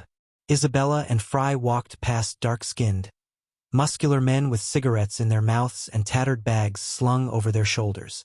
Suddenly, both of them froze in shock as they spotted something in the distance. A giant wooden ship with large white sails. Frey, astonished, asked if this grand ship was free, and Isabella, equally in awe, confirmed that it was free for academy students. Frey, looking at the long line of young people waiting to board, realized why so many cadets had gathered there. As they joined the line, Frey salivated at the thought of the delicious food he'd heard about, while Isabella remarked that the ship was known for serving the best meals. Frey, his eyebrows raised and face flushed with excitement, said that just hearing the word meat made his mouth water and that he adored their academy. But when a black-haired man holding a clipboard suddenly announced that there were no more available spots, Frey nearly collapsed in shock, screaming in disbelief. The man, indifferent, told them they would have to wait 4 days for the next ship. Frey, devastated, fell to the ground, tears streaming from his wide eyes, while Isabella hurriedly caught him. The man suggested an alternative, leading Isabella and Frey to a smaller, slightly worn-looking ship. Neither was thrilled by the sight of it. Frey, looking at the smaller ship, said that it wasn't terrible, but compared to the luxurious one next to it, it was disappointing. The black-haired man, with a smile, explained that although this ship sailed to Zayatingbal, they would arrive in Kasamponi in 5 days, and the trip would still be free. Confused but polite, Frey scratched his head and thanked the man, though it was clear he wasn't impressed. Inside the ship, 3 men who resembled pirates sat at a table covered with mugs and food. A blue-haired man with a gold earring and a scar across his face narrowed his eyes and told the captain they were ready. The large captain, whose left eye was completely white, raised his eyebrows and announced that they would begin their work that night. A man with a black eye patch and a missing tooth laughed as he tore into a piece of chicken. Another pirate pointed at him, angrily asking why he had ripped out his own eye. The man grinned and raised his fist, claiming that being one-eyed was a symbol of piracy. The captain, furious, called him crazy and shouted that he shouldn't have removed his good eye. Another man, wearing a green bandana and carrying knives on his shoulder, laughed and asked if there was anyone left who wasn't insane among the bloody pirates. The captain, deep in thought, hummed to himself, pointing at a map of the area with a finger adorned with a ring featuring a yellow skull. The captain told the pirates that today's target was a ship sailing to Genten Bowl and that they would attack as it passed by the Oskol Islands. The one-eyed pirate chuckled and said they'd make a lot of money tonight, then hesitated, asking what the name of the ship was. The captain, growing angrier, threatened to rip out the pirate's remaining eye if he didn't start listening better. He revealed that their target, a ship full of rich children, was called Cortesjo. Isabella and Frey boarded the ship, examining it curiously. A man in a black hat greeted them, introducing himself as Mac Martins, the captain of the ship. Frey stayed silent, while Isabella politely greeted Mac. She looked around at the men working on the ship and remarked that if not for this vessel, they would have been stuck for 4 days. Then, Isabella hesitantly asked why such a splendid ship had so few passengers. Isabella's mouth dropped open in shock when Mac explained that the ship sailed near the Oskol Islands, a place frequently attacked by pirates. Isabella, terrified by the mention of pirates, listened as Mac reassured her with a smile. He explained that although the ship was only guarded by 2 warships, each had a 4-star mage on board. A girl in blue stood on one of the warships, creating magical currents around herself. On the other ship, a man in armor was surrounded by rings of fire. Mac confidently stated that no matter what the pirates tried, they wouldn't stand a chance against the warships protecting the Cortesjo. Isabella smiled, feeling reassured by the presence of the mages, while Frey yawned so hard that tears formed in his eyes. Mac added that if the pirates had any sense, they wouldn't dare attack a ship protected by the Empire's warships. Suddenly, Mac's expression shifted, his mouth hanging open in shock, as he noticed something out of the corner of his eye. Isabella froze in fear, while Frey, standing behind her, remained calm and disinterested. The sailors around them began to panic, shouting that pirates had been spotted. In the distance, a gigantic black ship with countless cannons sailed toward them. Both Isabella and Mac were terrified by the sight of the pirate vessel. As Mac's subordinates tried to explain the situation, Isabella stood motionless, her wide red eyes filled with fear. Frey, frowning, evaluated the situation carefully. To their horror, the warships that carried the 4-star mages had already been destroyed and sunk. From the deck of the pirate ship, the sea robbers watched the passengers and crew of the Cortesjo, keeping 5 cannons at the ready. Their captain, sporting a mohawk and a thick beard, laughed maniacally, his mouth wide open in anticipation of the attack and the looting to follow. A few minutes earlier, the pirates had spotted the Cortesjo on the horizon, flanked by warships, and began watching their targets closely. The one-eyed pirate, panicking behind the captain, gesticulated wildly in excitement, pointing out the threat of the 2 warships. In contrast, a man with blue hair stood calmly. The captain, concentrating through a spyglass, turned to his anxious subordinate and informed him they had someone special to deal with this situation. On the deck stood a wizard, his back to the pirates, cloaked in a long black robe that radiated magical energy. The captain introduced the figure to his subordinate, gesturing toward him with an outstretched hand. Underneath the robe was a living skeleton with glowing violet eyes, muttering furiously in an eerie language, before clenching his teeth and summoning energy balls into his hands.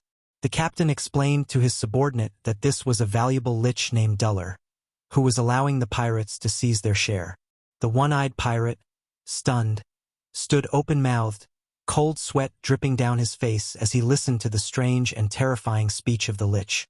Eventually, the pirate retreated in fear, while the captain, folding his arms, shot him a look of irritation. The pirate captain, annoyed by his subordinate's reaction, concluded that he was acting like a child. The one-eyed pirate, looking guilty, scratched his head and admitted that although he had heard of liches being fearless of death, seeing one in person was far more frightening. The pirate raised his hands and confessed that he thought the captain had lost his mind when he decided to attack the Cortesjo with 2 warships guarding it. The captain, visibly displeased, threatened to tear out his remaining eye if he didn't shut up. With a forced smile, the pirate gave a thumbs up, praising the captain as a pioneer for signing a contract with the lich. The captain, satisfied, laughed while the lich on deck raised his hands, surrounding himself with an energy ball infused with glowing purple mana. Duller, his eyes glowing red, lowered his bony jaw, shaking the air with his voice. The skeleton mage cast an ice spear spell, summoning sharp ice blocks through a magic portal that hovered ominously above the 3 ships. The sorceress from the magic tower guarding one of the warships froze in shock as she witnessed the ice spears forming in the sky. The magicians from both warships raised their heads in horror, wondering what was hanging above them. The dark-skinned sorceress swiftly activated her blue mana, preparing to strike down the ice weapons. Simultaneously, the muscular mage summoned his fire magic, ready to counterattack. But the sharp ice blocks began descending toward the 3 ships. The muscular mage, enraged, extended his palm forward, concentrating his energy for a powerful strike. The protective dome that the sorceress activated began to show deep, bright blue cracks as it struggled to hold. Pieces of the magical barrier flew off as the sorceress, raising her hands, watched in horror as the ice spears hurtled toward them. As the ice blocks crashed into the ships, sinking them, the pirate captain laughed and rallied his crew to make their fortune. The pirates, with triumphant cries, raised their weapons and rushed toward the ships, eager to plunder. The captain, however, was preoccupied, pacing near the edge of the ship where the lich stood, marveling at how easily he had destroyed the warships. Turning to the pirate, the lich glared menacingly and stated that there was something odd. The captain, suddenly confused, was filled with fear at the lich's words. As Duller surveyed the streams of his purple mana, he noted that there were 3 ice spears in the sky. He clearly remembered summoning 3, and as he gazed at the 2 sunken warships, he furiously questioned why the 3rd ship, the one in the middle, remained intact. The captain, nervously trying to calm the situation, reminded Duller that he had been instructed not to destroy that specific ship, as they needed to take the people aboard as hostages. The lich, full of rage, turned toward the captain, his burning red eyes piercing through him, making the pirate stutter in fear. Looking down at the floor, drenched in sweat, the pirate realized just how terrifying the lich's small skull was. Turning away again, the lich, enveloped in purple mana, explained that his strike was meant to block the Cortesjo from escaping, but lacked the power to sink the ship. Duller stood silently, dark streams of mana flowing from his mouth, as the captain anxiously asked what he meant by that. Squinting his glowing eyes, the lich confidently declared that something on the ship had prevented the 3rd ice spear from hitting it. On the Cortesjo, chaos reigned as cadets rushed around in a panic, while Captain Mac tried to maintain order, urging them to follow the sailors' instructions. Amidst the turmoil, a lone blonde youth sat quietly on a large wooden chest, his head lowered, a hood hiding his face in shadow. Frey and Isabella stood in the middle of the deck, baffled by the situation but not joining in the panic. Isabella, her red eyes wide and her mouth agape, muttered in disbelief that the warships had been destroyed. Frey sighed and, with his eyes closed, calmly patted her on the head, reassuring her that these were only pirates. As Frey gazed at the water, he remarked that something else was worrying him. Isabella, still shocked by the thought that pirates were nearby, barely heard him. Frey observed the remains of the two warships and noted that there should have been a third ice spear, but it had disappeared. Isabella, casting a shocked glance at the water, asked if Frey had somehow neutralized the attack, but he quickly denied it. Lost in thought, Frey remembered feeling the wave of mana but being unable to stop it. His mind wandered to memories of when he was trapped in the abyss for 4,000 years. Gloom clouded his face as beads of sweat formed on his brow. His hand trembled slightly as he felt the lich's mana, trying to convince himself that this wasn't a demigod but something similar. Clenching his hand into a fist to stop the shaking, Frey realized that the mana he sensed was undead, not divine. Isabella, confused, asked who could have stopped the third spear if not Frey. He remained silent, his hand covering his mouth in deep thought. Scanning the deck, his eyes fell on a lone figure sitting on the chest. Frey, intrigued, remarked that he needed to meet the person who had defended the ship. Suddenly, a cannon blast echoed through the air as a shell from the pirate ship flew toward the cortesjo, lighting up the sky. The cadets, dressed in blue and white uniforms, screamed in terror. The pirates took advantage of the chaos, lowering several wooden ladders to board the cortesjo. The ladders hit the edges of the ship with a thud, forming bridges between the two vessels. The passengers of the cortesjo, seeing the advancing pirates, began to scream in desperation. Unarmed and defenseless, they ran in panic, pleading for their lives as the pirates, weapons raised, showed no mercy. In the middle of the chaos, Frey and Isabella remained calm, though Isabella instinctively clung to Frey's arm. Black boots clacked loudly against the wooden deck as the pirates, now fully aboard, gathered around the frightened cadets. The one-eyed pirate grinned maliciously, holding a knife in his hand, and commented that the situation was amusing. He gleefully remarked that while this group was smaller than expected, they would burn just as well. The bearded pirate flashed a menacing smile as he eyed the cadets. The pirate captain turned to the frightened group, sarcastically asking how they were doing before introducing them to his crew, the bloody marauders. Raising his saber, Captain Mac, with the terrified cadets huddled behind him, angrily demanded if the pirates knew what kind of ship they were attacking. The bearded pirate grinned confidently, replying that they were well aware. It was a treasure ship, filled to the brim with the descendants of ancient noble houses. His words triggered the entire pirate crew to erupt into wicked laughter. A bold blond man, dressed in a white shirt with rolled-up sleeves, then spoke up angrily. The passengers in front of him turned around in panic, and the captain of the pirate ship cast a contemptuous glance at the fearless fool. The blonde, standing at the edge near some crates, wore a white suit and a blue tie. Clenching his fists and gritting his teeth, he declared that the pirates didn't realize their situation. He shouted that the academy students aboard this ship were future magicians of great renown, and the pirates had made a grave mistake by choosing this ship. Captain Mac, concerned for the students, looked at the speaker in horror, begging him to stop provoking the robbers. But the blond man crossed his arms and began chanting runic symbols, blue mana swirling around him as he prepared to cast a spell. At that moment, a weapon flashed through the air, its blades gleaming. The blonde's face twisted in panic as, in the blink of an eye, a knife pinned him to the wooden crates behind him. His eyes widened, and his mouth gaped open in shock. And the bearded pirate remarked smugly that the blonde hadn't grasped the situation. There would be no time for warming up in a fight. Terrified, the blonde trembled, covered in cold sweat as he stared at the knife embedded inches from his face. The cadets broke into a fresh wave of panic, screaming in fear. But Frey and Isabella remained calm, watching from the middle of the deck. Frey quietly observed that someone had redirected the knife that had been aimed for the blonde's neck, his gaze shifting toward the figure standing among the fleeing cadets.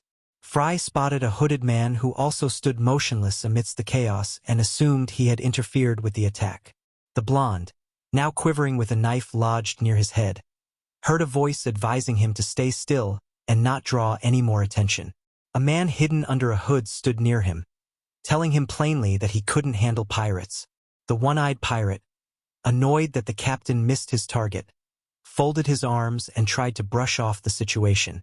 The bearded pirate then pulled out sharp kunai, his mouth curling into a malicious grin, as the captain grimly turned to him and confidently stated that he would show how it was done.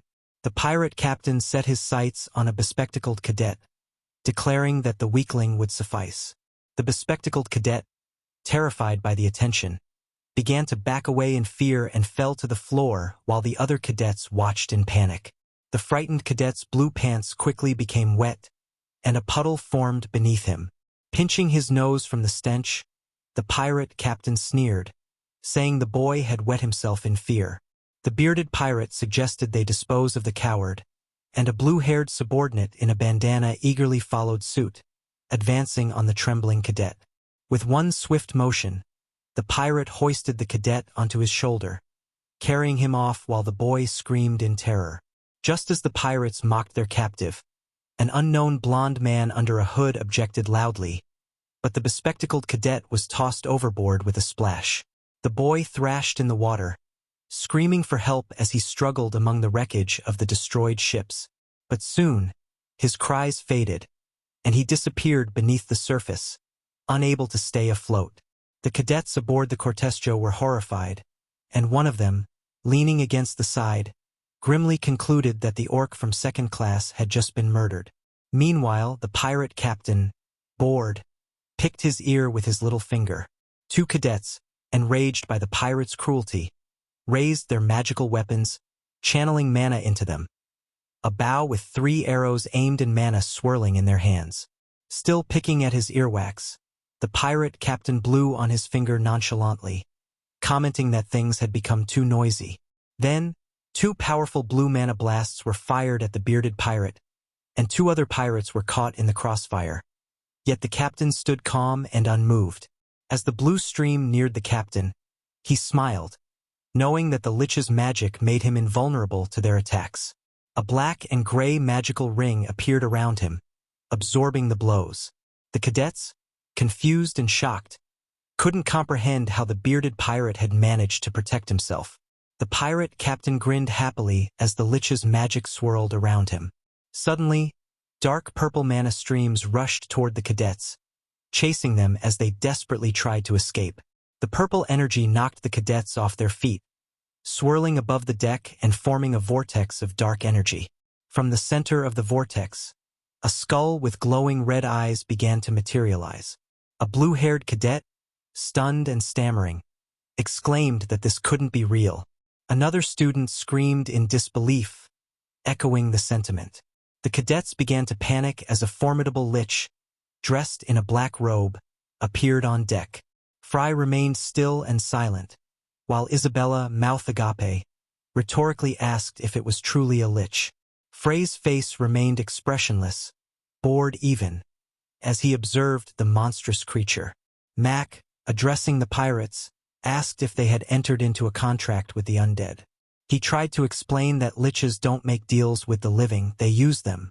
Standing before the lich, the pirate captain, hand on his chin, grinned and said that as pirates, they were only interested in money. One of the cadets standing near Frey and Isabella called the pirates mad, remarking that no amount of money was worth such a risk. Frey, meanwhile, tried to push Isabella away, telling her she was clinging too tightly. The gray-haired man looked at her in confusion as she trembled, refusing to let go out of fear.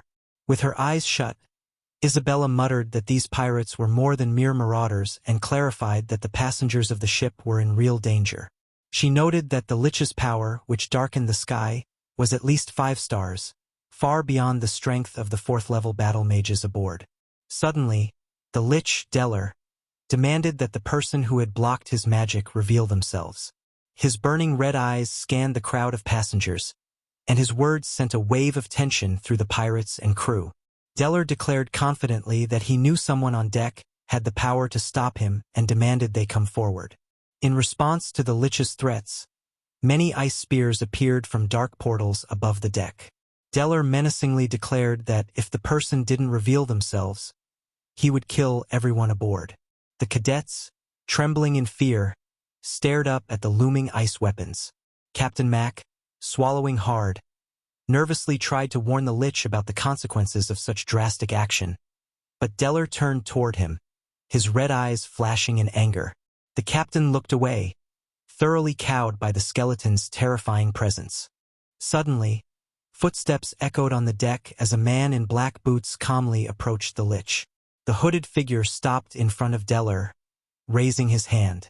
Deller, burning with red eyes, asked if this was the person who had stopped his magic.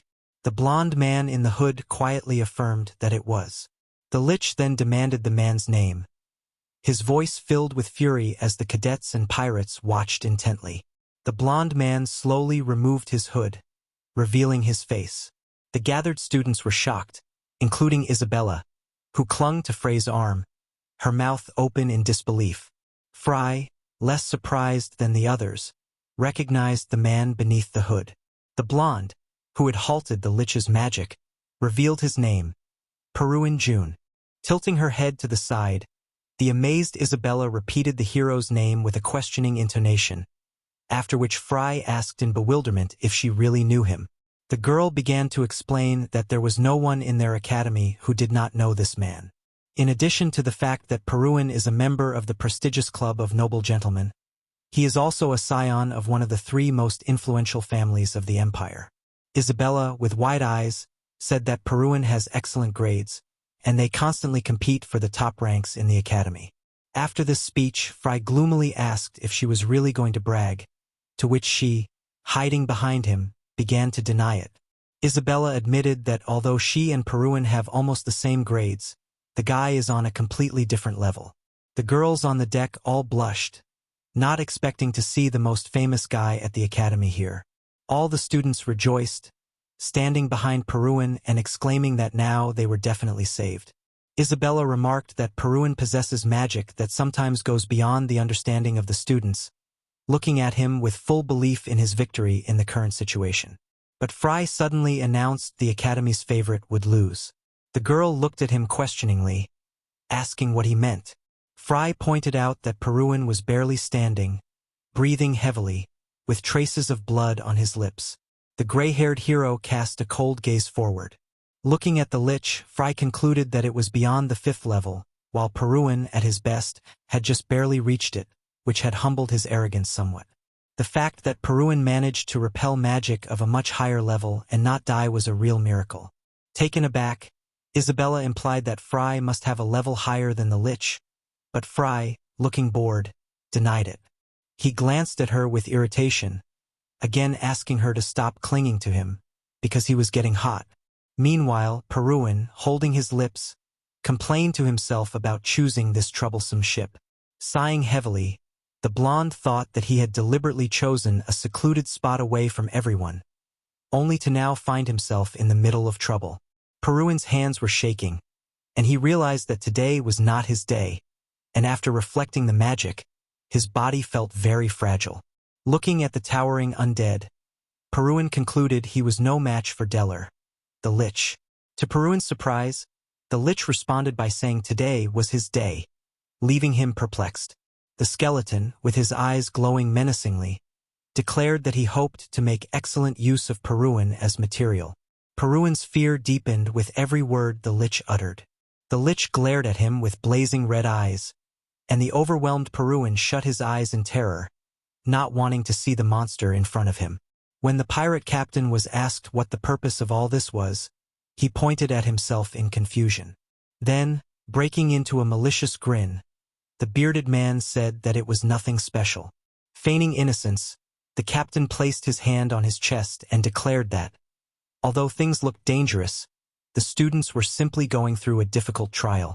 As the students clutched their heads in horror, the pirate spread his arms wide, promising to deliver them to their final destination, Port of Cows, safe and sound, calling them friends. Behind him, his crew snickered and laughed menacingly. The bearded pirate then added that he would fulfill this promise if they paid him later. Watching the captain, Frey sighed heavily, concluding that, as always, it all came down to money. Peruin, gathering his resolve, declared that he had a request. His sudden demand, standing right next to the pirate leader, surprised everyone. Peruin firmly insisted that the pirates take only him. As the pirate captain picked his nose, he listened to Peruin's offer of a large sum of money in exchange for releasing everyone else on the ship. After hearing the proposal, the bearded pirate called Peruin a fool for not understanding that the immortal lich was on their side, and they could get money for all the hostages. Scowling, the bearded pirate begrudgingly admitted that Peruin was correct. Peruin acknowledged that he was no match for the lich and would most likely die, but then he revealed something else. His eye began to glow fiercely with blue energy, radiating light in all directions. Peruin looked at his enemies with a burning gaze, declaring that he could drag them all to the grave with him. Seeing the bright blue glow, the pirate captain screamed and jumped back in horror. Frey, putting his finger to his lip, watched the situation with a satisfied smile.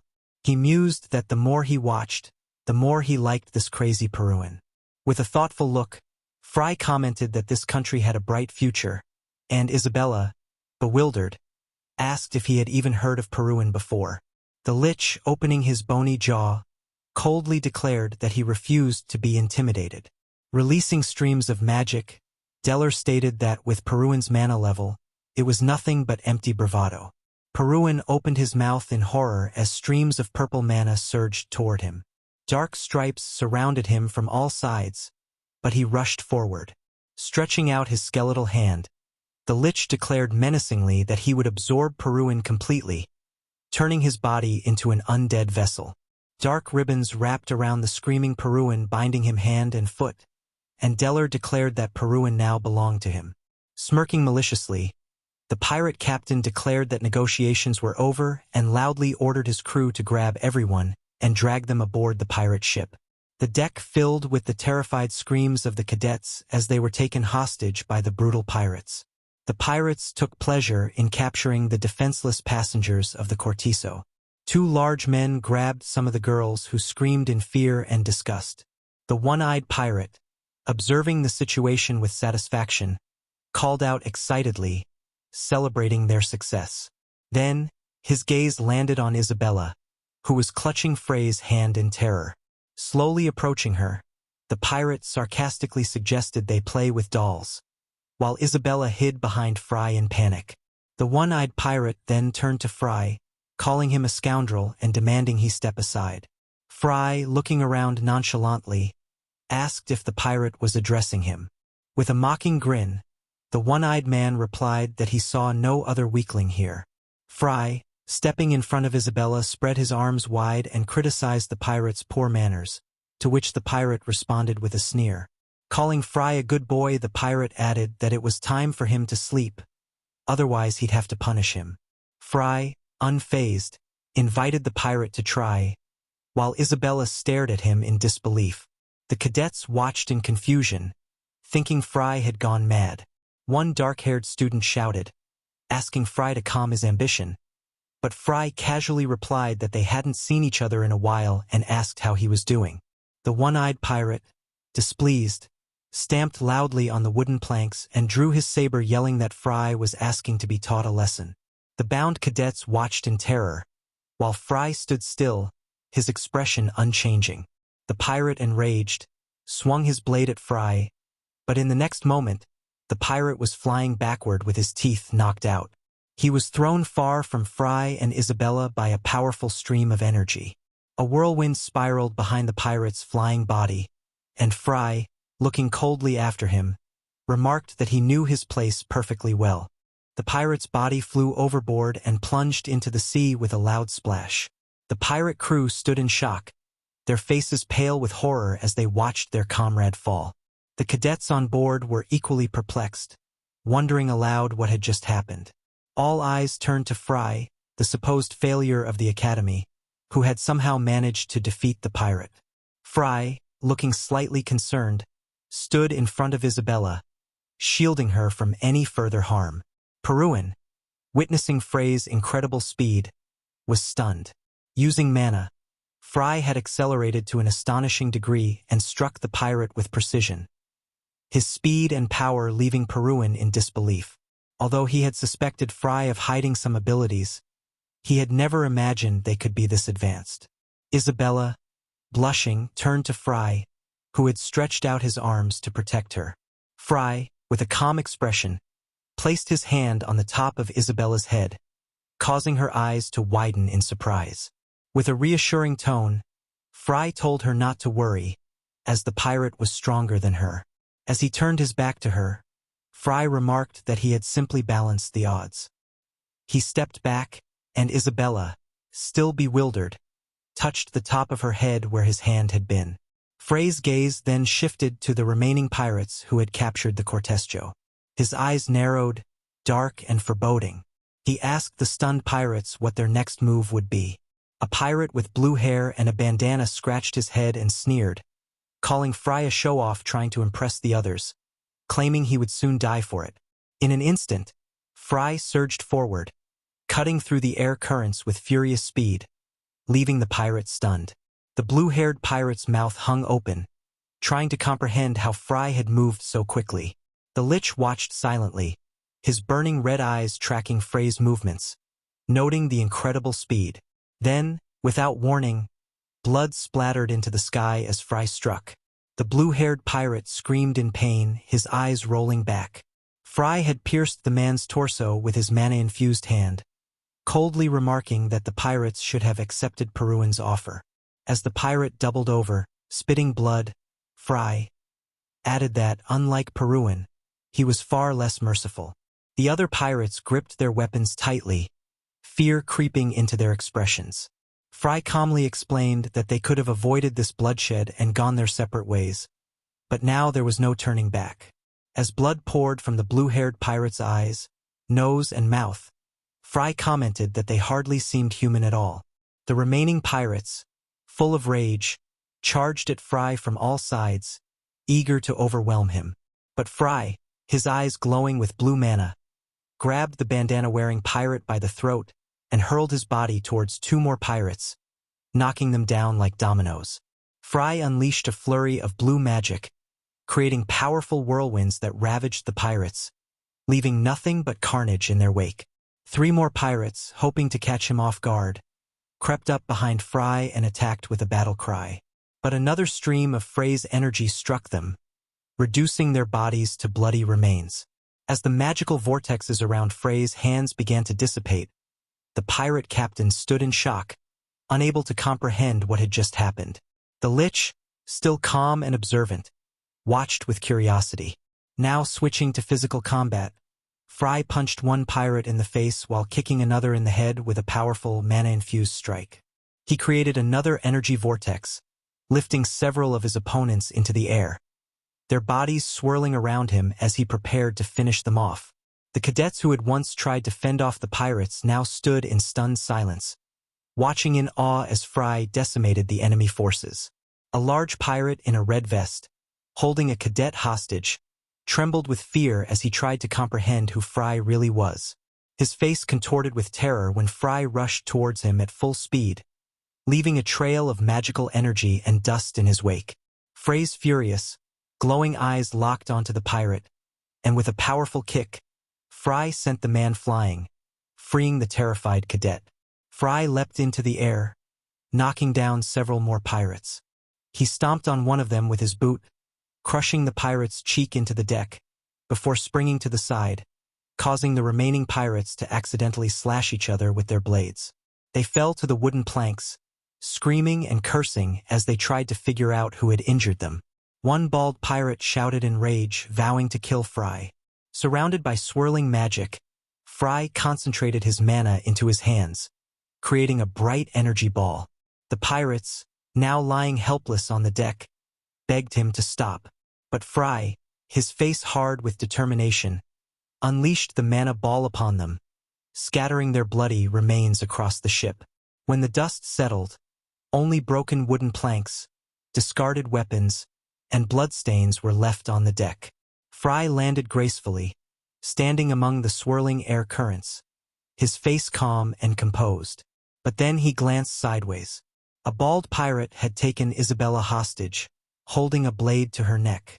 The pirate threatened to kill her if Frey moved, his voice full of desperation. Frey, however, remained completely unfazed, his expression bored. He casually asked the pirate if he really intended to kill her. The pirate, caught off guard by the question, widened his eyes in surprise. Pointing his knife at Isabella, he failed to notice her whispering runic symbols under her breath, concentrating mana in her hand. Suddenly, blue lightning surrounded Isabella, and with a furious expression, she struck her attacker with a bolt of energy, causing him to choke and cough up blood. The pirate, his eyes rolling back, fell to the ground behind Isabella, who remained calm and unscathed. The crew of the Cortejo, including Captain Mac, stared in amazement at the powerful red-haired girl. Peruan, still bound by the Lich's ribbons, watched in utter shock. Even Deller and the pirate captain looked horrified at the sight of the once frightened girl overpowering her captor.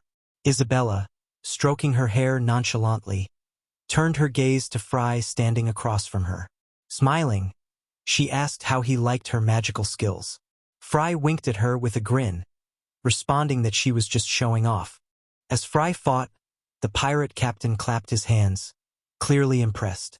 Frey turned, along with Isabella, to look at the captain, who was still smiling and praising him. The captain then asked Frey, based on his incredible movements, if he was actually a guard pretending to be a student. He chuckled, raising his hand towards Frey, and said he was surprised by his abilities. Frey, however, narrowed his eyes and stared emotionlessly at the captain. The captain, still smiling widely, stood across from Frey, proposing a deal. The bodies of pirates lay scattered around Frey and Isabella, with the ship's deck damaged from the intense battle. The captain admitted that Frey was no ordinary student but warned him that taking on all his men alone would be difficult. Frey fully turned to face him and sighed, asking the pirate to explain what he was offering. With a wide smile, his face covered in cross-shaped scars, the captain offered Frey half of the people on the ship. The students were horrified by this, with one blonde girl bursting into tears. The captain explained that Frey could take half the people, all at his disposal. As Frey glanced at the students, he noticed two tied together. One of them, a girl, cried, remembering her mother. Other students nearby shut their eyes, some trembling, unwilling to face death. The captain continued his pitch, describing the benefits of his offer. To him, it was a win-win. Frey would be seen as a hero, and they both would gain something. Frey, standing still in his black jumper, asked what the benefit was for him, given that the pirates had already lost so many men. The captain shrugged, downplaying the losses as insignificant, and started untying some students. One of the untied girls, her golden hair shimmering, pleaded with Frey to take her with him, offering him anything in return. She ran to Frey, leaning against him, begging to be saved, offering a reward of 100 gold pieces. Other students, seeing this, followed suit. Soon, a crowd began rushing towards Frey, offering various sums of money, desperate for salvation. Frey looked over them and then turned to Isabella, who angrily raised her fists. He asked her opinion, suggesting that at least the trip could be paid for if he agreed. Isabella furiously rejected the idea, shaking her head in disbelief. Frey smiled faintly and, raising his hand, started an auction, where students began bidding to secure their safety, with some offering up to 200 gold pieces, while the students panicked, listing their family names and ancestors, trying to gain favor. One student even promised a government recommendation in exchange for his life. Then Frey's voice cut through the chaos, making the students freeze. He ordered them to shut up, calling them hypocritical degenerates. The blonde girl who had clung to him looked at him in disbelief. Frey pushed her gently back into the crowd, telling her she was too close and that he was already feeling hot with so many people around, not to mention the sea humidity. Isabella watched with wide eyes and an open mouth as Frey scolded the students for carelessly spending money they hadn't earned, instead living off the hard work of their parents. The students stood in shock, mouths agape, as Frey continued to berate them. He called them mediocre magicians who shook in fear at the slightest threat and asked them what kind of people they would grow up to be. Pointing at the crowd, Frey reminded them that a magician is, first and foremost, a hero who protects the weak, regardless of the danger. Isabella blushed, admiring Frey's fiery speech. Frey raised his hand, stressing that saving others should always come before saving oneself. Isabella, though admiring Frey, became enraged, shouting if he had bipolar disorder. Meanwhile, Deller, the lich with dark purple mana emanating from his body, stood quietly beside the pirate captain, watching the scene unfold. The pirate captain looked at Frey seriously, then turned to Deller, who was emitting streams of purple smoke from his open jaw. The captain wondered if anyone could possibly defeat this creature. Sensing the captain's thoughts, Deller said confidently that no one capable of defeating him had yet been born. The captain, visibly nervous, bit his lip, realizing that the lich could read his thoughts. Deller, intrigued by Frey, observed the conversation between him and Isabella. He could feel the immense mana radiating from Frey, far more powerful than he had anticipated. Though Deller noted Frey's strength, he still believed the man was no more than a level 5, an opponent unworthy of his full attention. The pirate captain agreed, nodding silently. Frey and Isabella turned to face Deller, who was now releasing a massive amount of mana. The lich, with his jaw wide open, declared that Frey's body was too beautiful to pass up and demanded that he surrender and give up his life. Frey, unimpressed, massaged his shoulder, complaining about Deller's tactlessness. As Deller's mana gathered, forming into strange shapes, tentacles emerged from the mana pools around his legs, transforming into blade-like weapons. Deller spread his arms wide, casting a powerful spell called the Living Rocket. Isabella, recognizing the magic, was filled with fear, her face paling. With a wave of his hand, Deller sent 3 spinning blade missiles towards Frey. Dust rose beneath Frey's feet as he dodged the deadly blades aimed at his head and heart. The missiles, missing their target, flew over the heads of the pirates, causing them to duck in fear. But the missiles quickly reversed, heading back toward Frey. Isabella, her voice trembling, warned Frey that these were homing magic missiles that would pursue him until they struck. Frey jumped, twisting his body in midair to avoid the returning blades. On the sidelines, Peruin watched in awe, understanding the gravity of the situation. He noted Deller's dangerous magic, realizing it would relentlessly track Frey. Deller, seeing that his missiles had yet to land a hit, cast another spell called Curse Right Hand. As Frey continued to dodge the missiles, a dark circle appeared on the deck, causing the boards to rot and turn black. From the circle, skeletal hands began to writhe and reach towards Frey. Noticing the danger, Frey focused his gaze on the bony hands approaching from behind. The pirate captain, gleeful, clenched his fists and shouted that Frey had fallen into a trap. Isabella, wide-eyed with fear, opened her mouth, trying to warn Frey as the bony hands reached ever closer. As the bone hands descended on Frey, a massive explosion rocked the deck. Isabella quickly summoned a barrier, saving herself from the shockwave of Deller's spell, while the students ran in fear, dodging the residual magic. Some jumped away in panic, and others barely managed to escape. Isabella held her barrier firmly, her eye widening as she noticed something. The dust and smoke from the explosion obscured Frey's figure. When the smoke cleared, all she could see was the damaged deck and shattered railings of the ship. She clenched her fist to her chest and screamed Frey's name, her voice filled with concern. Pierre, who had been bound, managed to free himself and approached Isabella, cursing under his breath at the unfolding chaos. Just then, one of the magical missiles changed its trajectory. Deller, the lich, turned his head in surprise, watching as the missile headed straight toward him.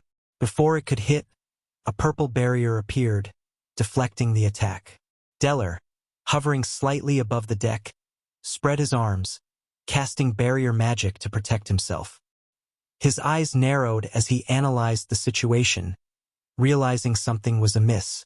Deller noticed that the magical missiles should have dissipated if their target, Frey, had vanished. Yet they persisted. As the smoke cleared, Frey's figure emerged, standing calmly behind Deller. Isabella and Pierre looked on in horror, shocked that Frey had survived. Isabella called out, asking if he was all right. Deller, now fully aware of Frey's presence behind him, turned in shock, but every time he did, Frey simply shifted behind him again, mocking him verbally and calling the back of his head cute. Furious, Deller leaped into the air, throwing his arms wide. He stared down at Frey, struggling to understand how the man had dodged attacks from all directions, even with the ship rocking beneath them. Deller admitted to himself that even he couldn't manage such feats of skill and speed, and concluded that Frey's abilities were far beyond human comprehension. Frey glanced up at the hovering lich, and Isabella, still in shock, asked how he was feeling. Frey nodded in acknowledgement, but his attention remained on Deller.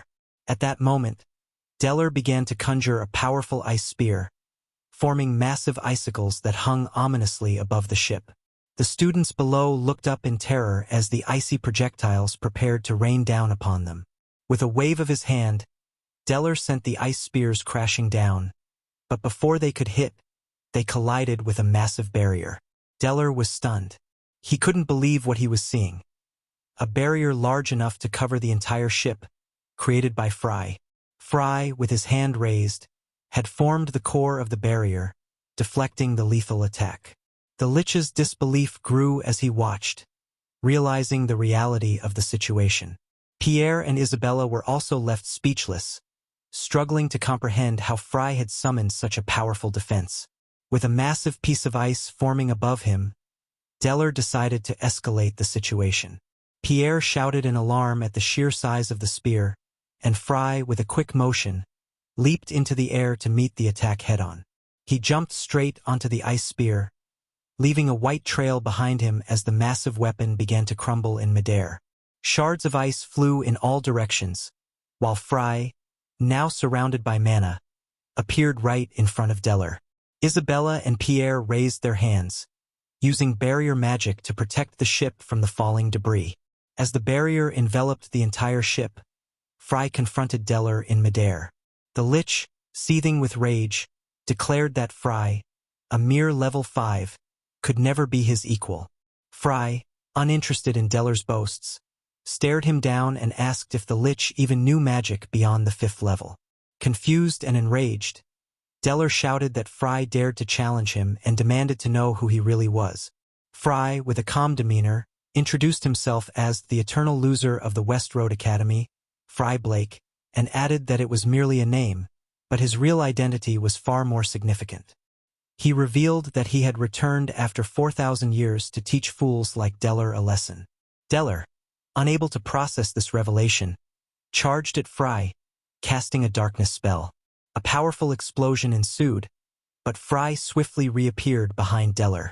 In one swift motion, Frey pierced through Deller's body, his hand emerging from the lich's chest, clutching his heart-like life machine. Deller screamed in agony as Frey coldly asked if it was true that without destroying this device, the lich would never die. Deller, desperate, turned his head, begging Frey to stop, but Frey crushed the life machine in his hand, causing Deller's body to glow and disintegrate into ashes. The once formidable lich was no more. Frey hovered in the air, his face cold and indifferent as he watched Deller's remains scatter in the wind. Pierre and Isabella stared up at Frey, in awe of his effortless victory over the lich. The pirates, watching the battle unfold, were gripped with fear. The pirate captain, shaken, turned around and shouted into the void, demanding to know how Deller could have died when he had claimed to be immortal. Before the captain could react, Frey appeared behind him, his hair whipping furiously in the wind. The captain, trembling, tried to speak, but Frey cut him off, warning him not to say anything. Standing in front of the captain, Frey declared coldly that they would all die here. The deck of the ship was strewn with the lifeless bodies of pirates, broken boards, and scattered weapons. Blood soaked the wooden planks, and the pirate captain, now severely injured, sat leaning against the mast, his right side and arm destroyed. His face was twisted in pain and terror. Frey stood in the middle of the carnage, a thin stream of blood trailing down his raised arm, and he nonchalantly waved it, shaking off the blood. The students, who had witnessed the brutal battle, stared at him in stunned silence. Isabella, Peruin, Mac, and the rest of the students looked at Frey, their faces filled with shock. After some time, the ship returned to the port, where workers quickly began to carry the wounded on stretchers. Isabella, with her huge backpack still weighing her down, walked beside Frey, who was being praised for his incredible strength. Peruin, standing nearby, expressed his admiration for Frey's abilities. But Frey turned and walked away without a word, surprising both Peruin and Isabella. However, Frey suddenly stopped and turned back. Peruin, bowing low, thanked him sincerely for saving his life. Isabella awkwardly tried to dissuade him from further thanks, urging him to raise his head. Frey looked at Peruin with a faint smile and asked if he felt any discomfort after Deller's magic was destroyed. Peruin smiled, saying that he actually felt relieved, but Frey, noticing Peruin's bluff, let it slide. As they walked through the coastal port city, bustling with people, Peruin began to compare Frey's strength with the royal magician's, acknowledging that Frey was even more powerful. Isabella, Peruin, and Frey strolled through the streets, and Peruin asked if Frey had been hiding his true strength all along. Frey waved his hand nonchalantly, confirming Peruin's suspicion.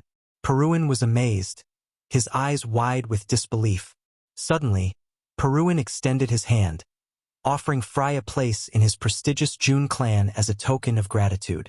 Isabella's jaw dropped in shock, and her eyes lit up as she admired Frey. But to everyone's surprise, Frey declined the offer, casually asking for 20 gold pieces instead. Isabella, now furious, clenched her fists and scolded Frey for refusing such a prestigious invitation. Peruin, watching the quarrel between the two, tried to calm them down, offering to cover Frey's expenses. Peruin handed over a large sum of money, 3 coins worth 100 gold each, as a gift to Frey. Even Frey was shocked by the amount, but Peruin waved it off, insisting that Frey keep the money. Frey called Peruin a bourgeois, while Peruin simply laughed.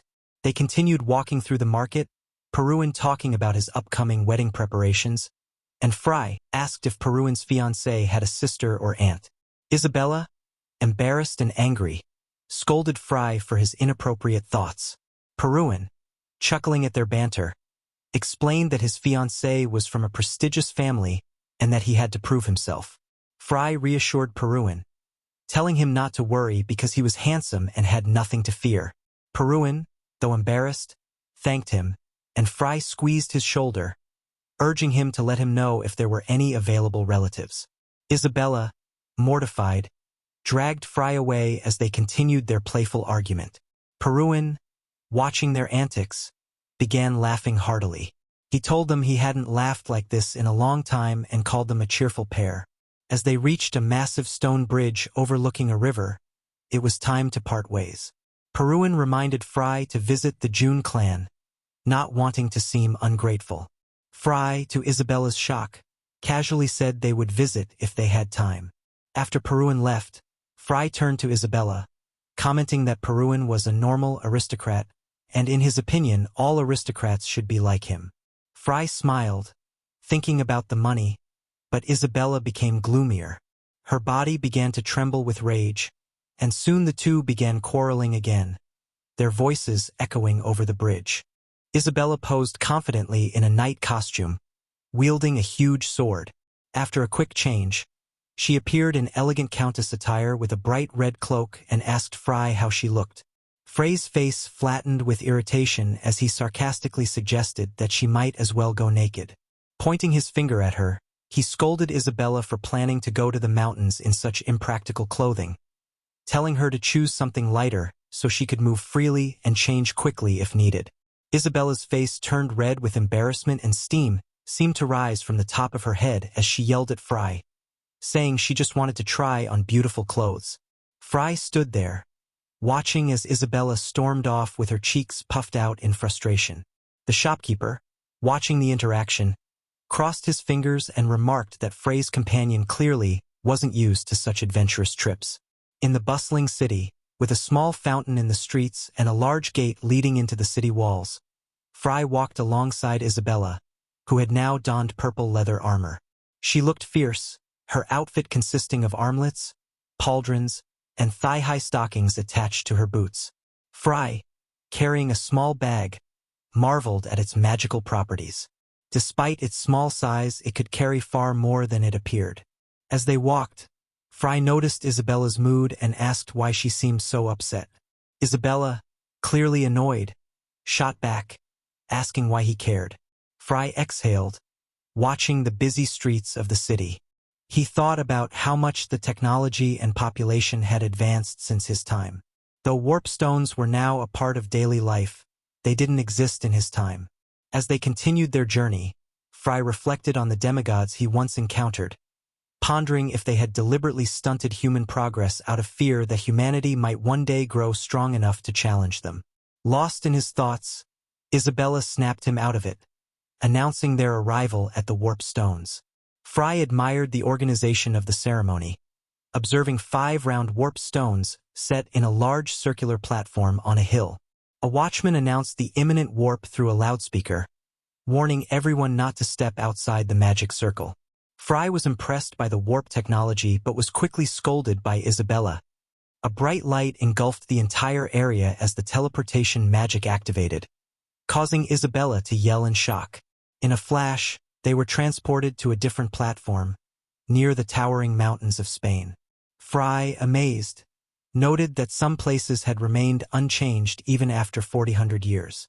However, Isabella wasn't as excited. She was bent over, vomiting from the warp's effects.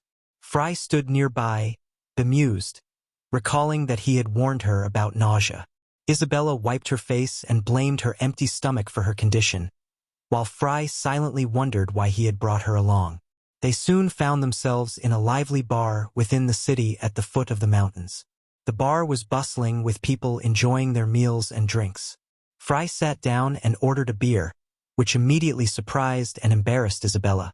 She began scolding him, but Frey, unfazed, calmly asked her to quiet down, reminding her that it had been a long time since he'd had a drink.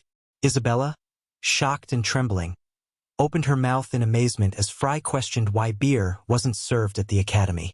The bartender, carrying their food, listened to their bickering with an expressionless face. He placed a dish of meat sausages, salad, bread, and a mug of beer in front of Frey, who couldn't help but salivate at the sight. The bartender then asked if they were mercenaries, while Frey eagerly prepared to dig into his long-awaited meal. Frey grabbed the mug of beer, taking a hearty sip while the bartender, towel in hand, joked about their new chainmail and sword, implying that they seemed ready to catch a dragon.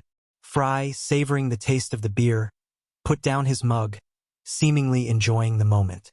The bartender sighed and, turning around, advised them to return to where they came from after dinner, warning that the mountains of Spain were far too dangerous for them.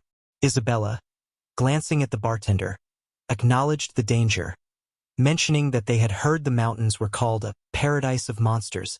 The bartender turned back to her, his expression suddenly more serious, asking angrily what they even knew about the danger that lay there. Isabella was taken aback by his outburst but kept her gaze steady. Around the room, mercenaries chuckled as they discussed the folly of Frey and Isabella's journey to the infamous mountains. Meanwhile, Frey, unfazed, continued to eat his meat and bread, clearly enjoying his meal. The bartender, with a pained look on his face, apologized and shared a personal story. He explained that he had a son, much like them, young and stubborn, always dreaming of becoming a mercenary. His son refused to listen to his warnings, and when he saw Frey and Isabella, it reminded him of the tragedy that had befallen his own child. Isabella, now concerned, asked what had happened to the bartender's son. His answer made her heart sink. His son had died in the mountains of Spain. The bartender explained how his son had been tasked with escorting a mother and daughter collecting medicinal herbs. Only the daughter had returned, reporting the tragic news of his son's death. His eyes grew heavy as he advised them to reconsider their plans, warning that even the most experienced mercenaries rarely made it back alive. The mountains were not just dangerous, they were hell. Isabella's face showed a mix of shock and sadness as she absorbed the weight of the bartender's words. Frey, however, continued eating, his laughter breaking through the somber atmosphere. After wiping his mouth, Frey looked at the bartender and nonchalantly asked about the monsters that lived in the mountains. Isabella took a bite of the food, but her mood was clearly affected by the bartender's grim story. The bartender sighed and, after a moment of silence, looked Frey in the eye. He asked why they were so determined to go to such a place, even if it meant facing certain death. As if accepting the inevitability of their journey, the bartender cursed under his breath, admitting that he probably wouldn't get much sleep tonight worrying about them. Once the plates were cleared, the bartender pulled out a map, laying it down on the table and pointing to the treacherous paths leading into the mountains. Both Frey and Isabella leaned in to study it. Isabella, deep in thought, raised her fist to her chin, pondering the magnitude of the danger ahead. Frey, in contrast, slammed his hand on the table, making Isabella jump slightly. He thanked the bartender for the valuable information and asked how much they owed him for it. With a faint smile, the bartender waved off the question, saying that no payment was necessary. They could pay him back if they made it back alive. Frey chuckled and made a remark about merchants always having enough money to survive, to which the bartender responded with a laugh, having heard the sentiment many times before. The night was quiet as Frey and Isabella left the bar, the sky filled with bright stars and a glowing moon. The bartender accompanied them outside, bidding them farewell and thanking them for their visit. Frey, in turn, thanked the bartender for the meal, while the older man joked about how some people claimed only the beer was any good in his establishment. The bartender, smiling, promised that the next time they visited, he'd serve even better sausages.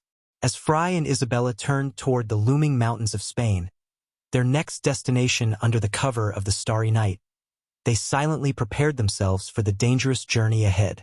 The scene unfolded with Lucas standing among the scattered remains of powerful monsters, their bodies in disarray from his devastating blows. His powerful aura continued to swirl around him, its energy so intense that the monsters nearby let out agonized screams as they were engulfed by his technique. Isabella, her face etched with concern, glanced around the battlefield. Lucas surveyed the area, remarking that this was indeed Mount Spain, confirming their location. Isabella, catching her breath, commented that they were only at the entrance, and already the monsters were so powerful. She raised her hand to her face, contemplating the danger ahead. Lucas had mentioned this was an ideal place for training, and Isabella had expected hard work, but not this. She added that even a month here could be enough to strengthen a person significantly. Lucas, however, dismissed her comment, explaining that he hadn't brought her there just to train. Isabella, curious, asked what the real reason was. Lucas turned his head slightly and revealed that they were heading to Schweizer's dungeon. At his words, Isabella's face paled. She asked in disbelief if this was the legendary dungeon left behind by the great sage Schweizer, the one that was said to hold power capable of commanding the entire world. Lucas nodded and elaborated. Despite being called a dungeon, it wasn't the type of underground cave people imagined. Instead, he described a towering mountain that rose above the clouds with a lake at its peak, and on that lake, a small island. That, he said, was their destination. Isabella's wide-eyed shock returned as she tried to process the enormity of the situation. She commented that finding such a place, as the stories go, would grant unimaginable power. Lucas, deep in thought, confirmed it, adding that the dungeon was incredibly dangerous. He mentioned that only someone with a strength of at least 6 stars could survive the challenges within. When Isabella heard this, she was horrified. She exclaimed that even with intense effort, it would take her decades to reach 6 stars. Lucas, however, remained calm and confident. He turned to her and said they would achieve it within a month. Isabella was stunned, wondering how he could say such a thing. She voiced her disbelief, but Lucas remained steadfast, saying that he would show her how. He then tasked her with finding a suitable place to train, instructing her to focus on areas where mana concentration was strong. As the sun began to set, Isabella had already engaged in several fierce battles with the monsters that roamed the mountain. She fought valiantly, and with each battle, her confidence grew. Yet, When she turned to look at Lucas, she noticed him observing her with a slight smile. He announced that he had found a suitable spot for their training. Following his gaze, Isabella's eyes fell on a breathtaking waterfall cascading down the mountainside. Behind the waterfall was a hidden passageway that led deeper into the mountain. Entranced by the beauty of the sight, she whispered in awe that it was magnificent. Lucas led the way into the cave, his eyes scanning the surroundings as he prepared to begin the training. Inside the cave, Lucas used a technique to illuminate the area, a small glowing orb of light hovering above his hand. He told Isabella that this would be their training ground for the next month. Then, leaning his sword against the wall, he revealed that he would teach her the Kasigen training method, the same one she had been so eager to learn. Her face lit up with excitement, but Lucas quickly warned her that the method was extremely dangerous. He told her to pay close attention because if she performed it incorrectly, it could cost her life. With that, Lucas began to demonstrate the technique. He concentrated deeply, and soon, he was hovering in the air, surrounded by sparks of energy. The cave was filled with the sound of his technique as he began absorbing mana from the mountain itself. Isabella, watching from a distance, was awestruck by the spectacle. Lucas's control over mana was far beyond anything she had ever seen. As he continued to gather mana, a magical seal began to form on his stomach, glowing with intense power. Isabella could barely contain her amazement. She realized that Lucas wasn't just absorbing mana from the cave. They were tapping into the entire mountain's energy. She couldn't believe it. The aura around Lucas grew stronger and stronger, and soon the entire cave was filled with the purple glow of his technique. Morning arrived, and Lucas finally opened his eyes. The purple aura had grown large and was pulsing with energy. Lucas smiled, stating that his preparation was complete. But when he looked over at Isabella, his smile turned to shock. To his surprise, she had unconsciously begun forming the same aura on her stomach. She had absorbed the mana as well. Lucas was impressed. He thought to himself that Isabella's abilities far exceeded his expectations. She had an insatiable thirst for knowledge and an incredible aptitude for learning. As Isabella slowly opened her eyes, she found Lucas smiling warmly at her. Startled, she asked what he was doing, to which Lucas replied that she looked in great shape. Confused, she asked again, but Lucas only chuckled and invited her to join him for breakfast. In the main character's hands was a book covered by a magical seal. A wide variety of items came out of Lucas's magic bag. The main character searched actively, pushing things around. Handing something to Isabella, he told her to eat it. After saying she was fine, Isabella mentioned she wasn't hungry and asked Lucas to save the food. Chewing on some meat, the main character noted it was full of mana, making him feel full. Lucas gave Isabella more food and insisted that she eat, even if she didn't feel like it. Isabella sat on the carpet and began eating. She put a piece of meat in her mouth and chewed slowly. The main character closed his eyes, lost in his thoughts. Holding the food, Isabella said she never imagined living like this with Lucas. With her hands on her knees, she said she felt an unusual energy coming from him. She went on to say that, even as a student, she sensed his strength or strong will. A small smile formed on her lips. Looking at him, leaning against the wall, Isabella said he didn't seem like himself recently, but she couldn't explain it. With interest, she said Lucas seemed to know where to go with no hesitation. The main character smirked and questioned where the real him was. Isabella was surprised by his remark. Grinning, she asked if Lucas was fake. Seeing his serious face, she said people don't change. They grow. Lucas exhaled, deep in his own thoughts. With her hand on the book cover, Isabella wondered how it came to this, feeling grateful for his help. With embarrassment, she mentioned that before it had been all about training, just the two of them. Suddenly, her expression turned to shock. Biting her lip, she wondered if they had been in this cave alone for a month. Standing up, the main character told her not to worry, saying he wasn't interested in minors. Isabella, confused, couldn't understand this strange feeling. Seeing Lucas form a magical seal on the wall, Isabella asked what he was doing. Looking at her puzzled face, He said he was setting up a protective field so monsters wouldn't disturb them. Laying down on the carpet, Lucas said it was time to sleep and suggested she rest as well. As she watched him fall into a deep sleep, an angry expression crossed her face, though she didn't know why she wanted to punch him. From deep inside the cave, aura sounds echoed. Covered with a blanket, Isabella slept but woke when light flickered on her face. Lucas, noticing, asked if she had slept well. With his hands on his knees, he waited for her reply. Wiping her face, Isabella asked how long he had been asleep. Lucas told her it had been 5 hours. Seeing her sit next to him, he told her this would be her last chance to rest, as training would start soon. Clenching his fist, Lucas mentioned a battle and spoke of Cassigen's next move. With a serious look, he warned her that this training was dangerous. Resting his hands on his knees, Lucas told her not to copy him and just observe. His body became surrounded by a strong purple aura from his core. Red and blue energy swirled together and clashed within the aura, making a sound as they joined. In her thoughts, Isabella wondered if Lucas had split his mana into fire and water. She kept watching as the mana clashed, forming mysterious creatures of fire and water. It seemed like a battle inside his body.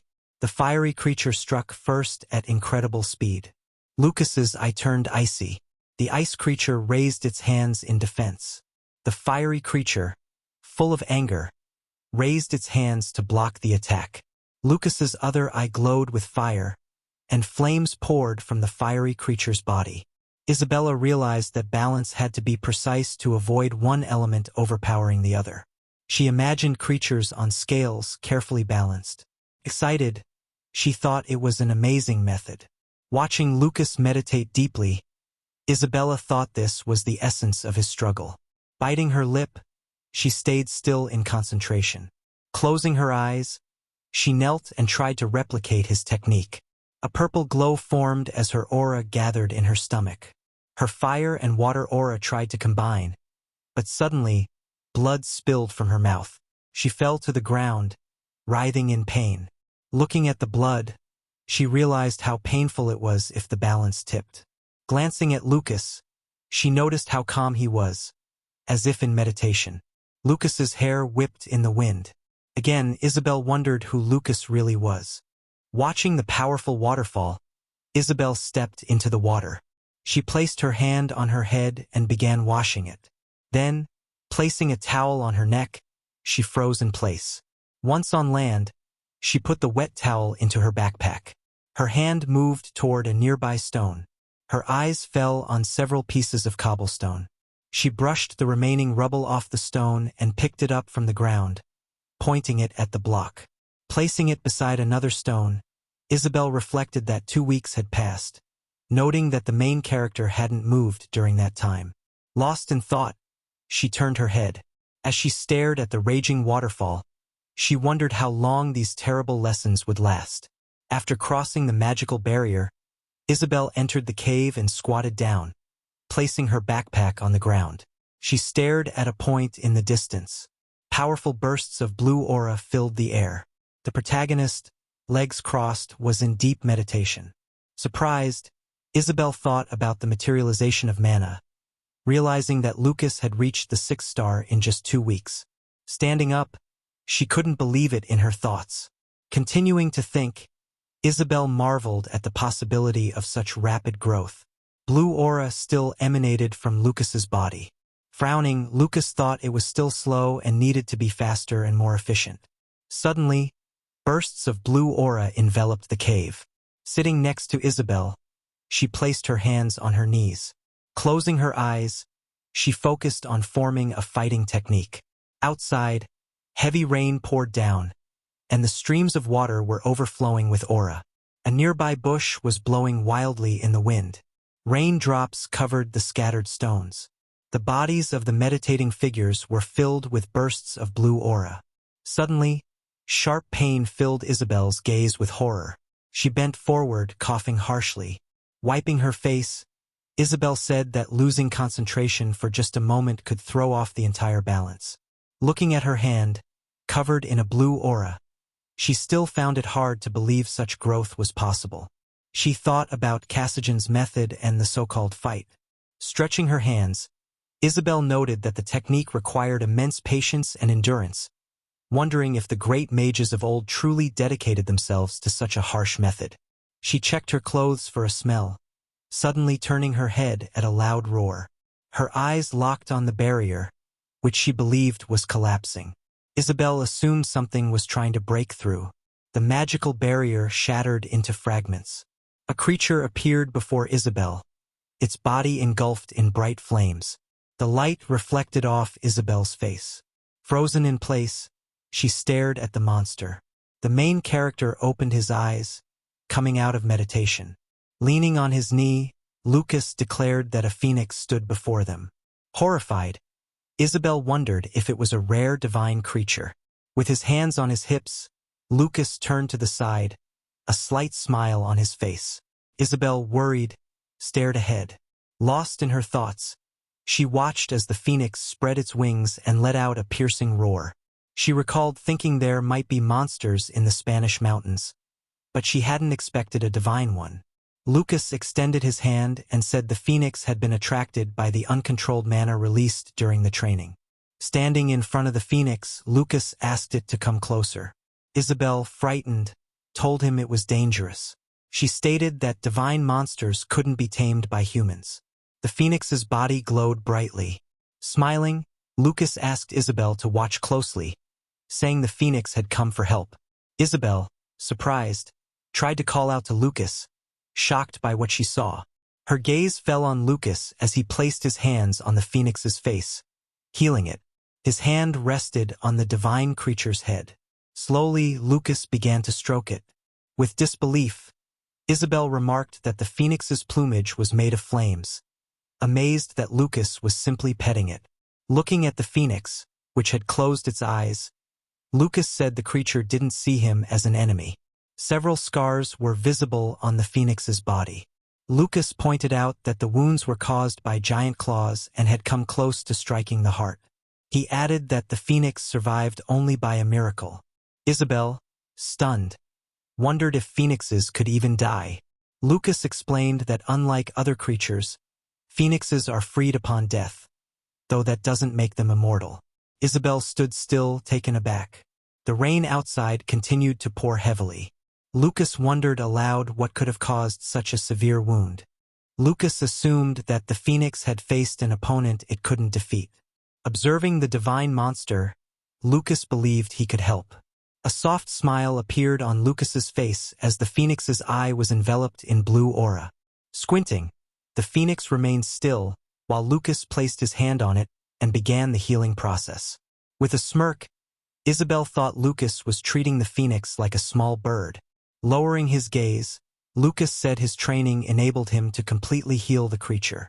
The phoenix made a sound as Lucas patted its head, jokingly asking it to lie still so the process could finish.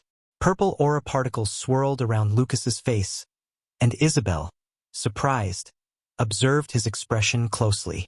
As Lucas continued healing the divine monster, Isabelle realized his tone and demeanor were unlike the master she had known. Embarrassed, she also noticed that the air around them felt softer and more comfortable. Lucas had a flashback to another time he encountered a phoenix and stood frozen in place. Turning to the creature, he commented on the cool weather, asking if it felt the same. He then asked the phoenix not to blame the rain for its current state, pointing out that as a phoenix, rain shouldn't bother it. The phoenix spread its wings and let out a terrifying roar. Lucas, watching, asked if it was angry and, if so, suggested they catch up. Leaping off a cliff, Lucas asked if the phoenix preferred fresh prey for lunch and joked about its dislike for raw food. Lucas further remarked that if the phoenix didn't want to stay hungry, it should use its wings more efficiently. A look of melancholy crossed Lucas's face as he raised his head, recalling memories of a past encounter with another of its kind. The phoenix's feathers were now covered in Lucas's purple aura, and its wounds began to heal. Smiling, Isabelle suggested that if Lucas kept developing his healing abilities, he might one day achieve immortality. The phoenix leaned on its paw and let out a piercing roar. Lucas, placing his hand on its face, thanked the phoenix for bringing back memories, suggesting they duel again one day as worthy opponents. The phoenix smiled as well. Bright light reflected on Lucas's face as the phoenix took flight, rising into the sky. Yellow light emanated from the divine creature's wings. Lucas noticed a feather lying on the ground and wondered what the phoenix intended by leaving it. Sitting down, Lucas commented that the phoenix feather could be used to heal wounds or create powerful magical artifacts, and it could fetch a high price if sold. Placing the feather in his magical bag, Lucas mentioned that the divine monster was not one to remain indebted. Lowering his head, he noted that unlike someone who spent all day eating and doing nonsense, offering no help at all, Isabella, indignant, wondered if Lucas was referring to a certain young girl. She also wondered if Lucas should have asked for the feather like most people. Lucas closed his eyes and returned to meditation. Sighing, Isabella looked away as rain continued to fall outside the cave. By morning, the rain had stopped, and dew had accumulated on the leaves. Next to a bush, cobblestones were covered in small stones, casting shadows in the sunlight. Sitting next to the meditating Lucas, Isabella drank from a bottle. Wiping her mouth, she noted that 4 weeks had already passed. Looking at Lucas, she felt he might completely dry out soon, remarking that he hadn't had a drop of water in over a week, only meditating. With a serious expression, Isabella worried about him, knowing the danger. She observed his withered body in meditation and felt that, despite the risk, Lucas's image gave off a mystical or divine presence. Her face was filled with both anxiety and excitement. Lost in thought, Isabella called Lucas strange, noting that despite his strength, he was entirely ill-mannered. A memory of Lucas's swift kick during a battle flashed in her mind. Isabella thought Lucas could sometimes seem cold-blooded and calculating. But remembering how he had gently stroked the phoenix, she acknowledged that Lucas could also be gentle and soft. She noted that Lucas evoked conflicting feelings, possessing vast knowledge of history and experience that inspired envy. In her eyes, Lucas appeared like a wise old sage and a perfect magician. An image of Lucas's true form appeared above his meditating body. Isabella thought of him as a great archmage. Aura particles floated near her face. Isabella noted that Lucas, once again, appeared in his true form as she gazed at him. Placing her hand on her chest, Isabella confessed that she loved and respected Frey with all her heart. A sound came from Lucas's mouth, causing Isabella to freeze. A blue aura surrounded Lucas's body as he slowly opened his eyes. Rising to his feet, Lucas's actions filled Isabella with surprise. Her gaze was filled with shock, but she smirked, realizing that Lucas had achieved his goal in just a month. Congratulating him, Isabella acknowledged that he had reached the 6th star. The half-naked hero stood, surrounded by a glowing blue mist, staring blankly at his palm. Isabella, eyes wide with shock, couldn't believe what she was seeing, even looking at Frey up close. Holding her shoulder, she gazed at him in awe, thinking that the youngest magician to ever reach the 6th star had been 35 years old. If the world learned that an academy student had achieved the same, it would turn upside down. Frey, with his long white hair falling over his chest and back, closed his eyes and tilted his head up. He thought to himself that now he could gather mana with just his breath. Suddenly, Frey's eyes snapped open in horror, and he staggered. As he began to fall backward, exhausted, Isabella panicked and rushed to catch him, stretching out her hand. With a loud clap, she grabbed Frey's back and supported him with both hands. Frey slung his arm over her shoulder, sighing tiredly and saying he hadn't eaten in a week. Isabella quickly offered him dried meat, but Frey winked and declined, saying it would be better to hunt since his body needed proper refueling.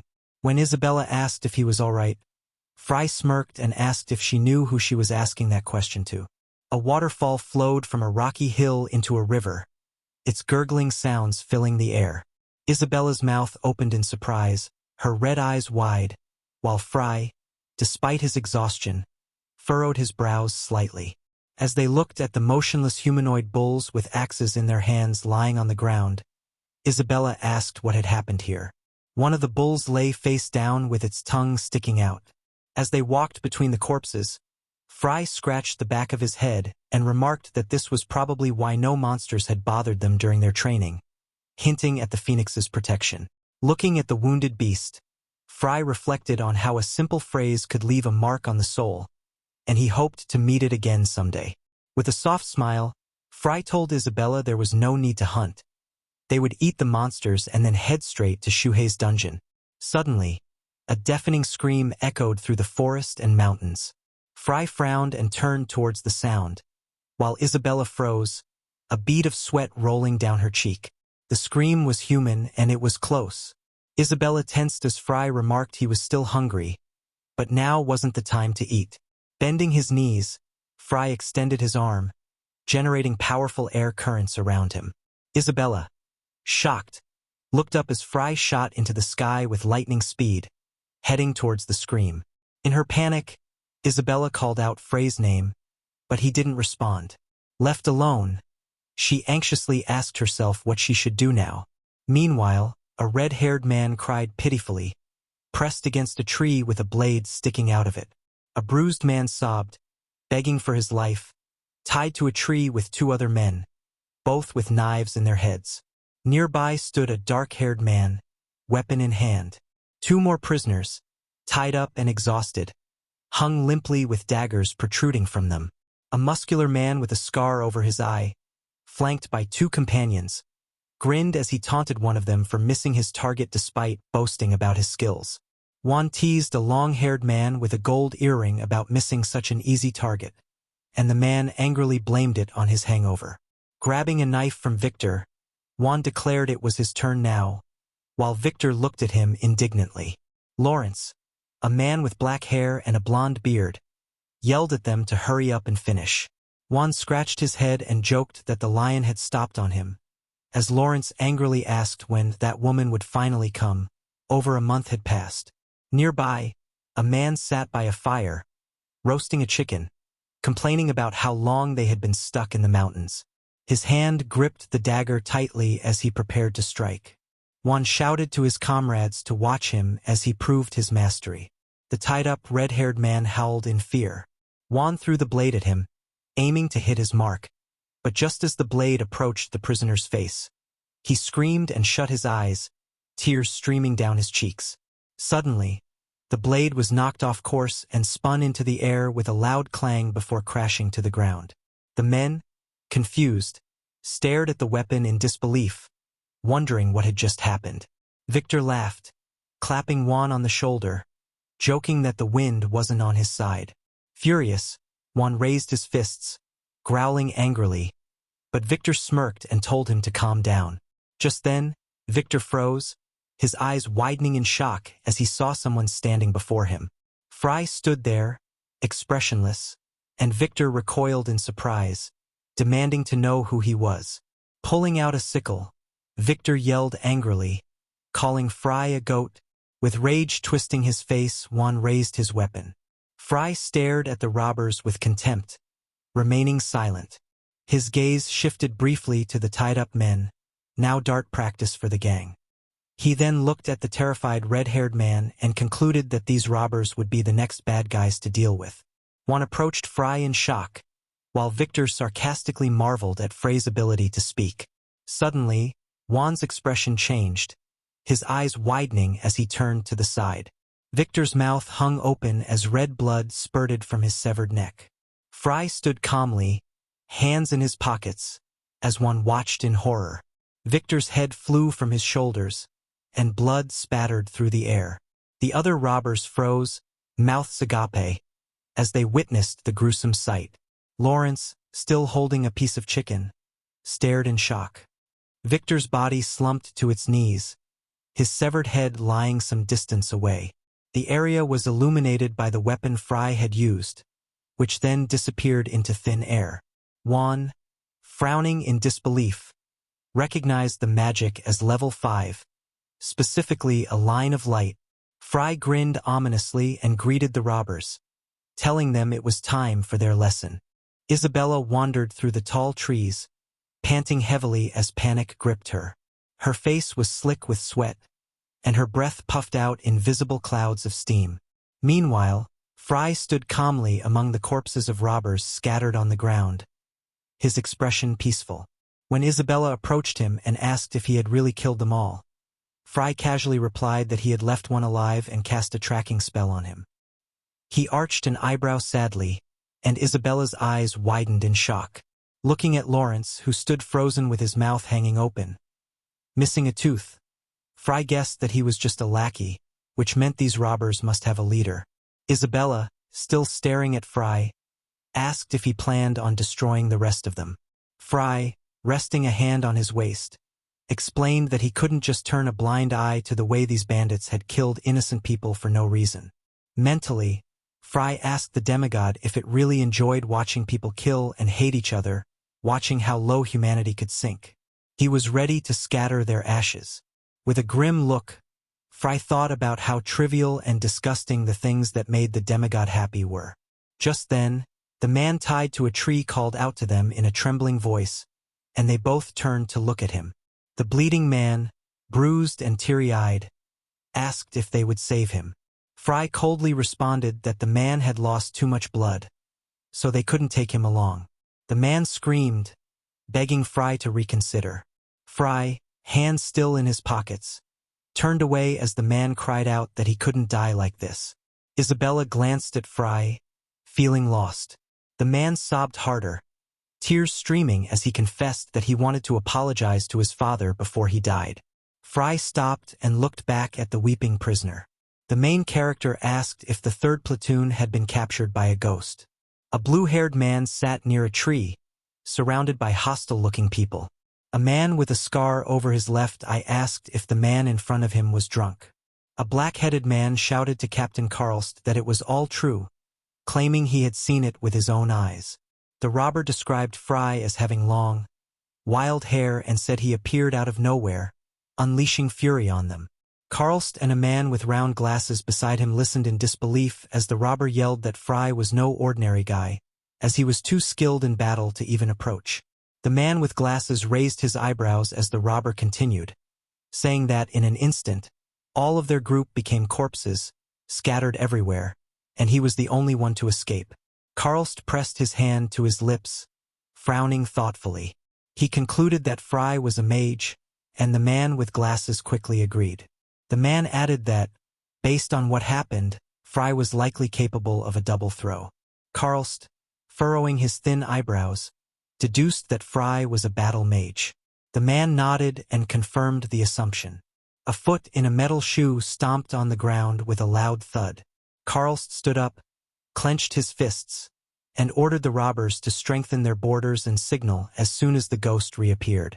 He instructed them to act swiftly and attack the moment they received word. The bespectacled man asked if Frey was hired by the Aquarid family, but Karlst chuckled, saying that the Snobba Knightly family couldn't afford to hire a mage as a bodyguard. Pointing at the robber, Karlst asked if they had been playing human darts again. The robber, stammering that they had just been really bored. Karlst asked what kind of people they had been using for target practice, and the robber, grabbing his head in panic, said they were just ordinary mercenaries. The robber added that they had caught the mercenaries while they were trying to protect two women gathering herbs. Karlst frowned, realizing they weren't the type to hire a battle mage. He couldn't figure out who Frey really was. In the middle of the forest, a broken wooden cart lay on its side, with heavy sighs filling the air. Knights lay motionless on the ground, weapons like swords and spears protruding from their bodies. Karlst grinned widely, telling the man in front of him not to look at him like that. It made the captain feel weak, and he had been looking for this man for a long time. Sonia, the eldest daughter of a famous knightly family, could barely stand, her legs shaking as she held a sword and breathed heavily. 3 robbers charged at Sonia, weapons raised in anger. Sonia blocked an axe with her sword, shattering it and slicing one of the robbers in half. The black-haired robber's eyes widened in fear as Sonia's sword flashed before him.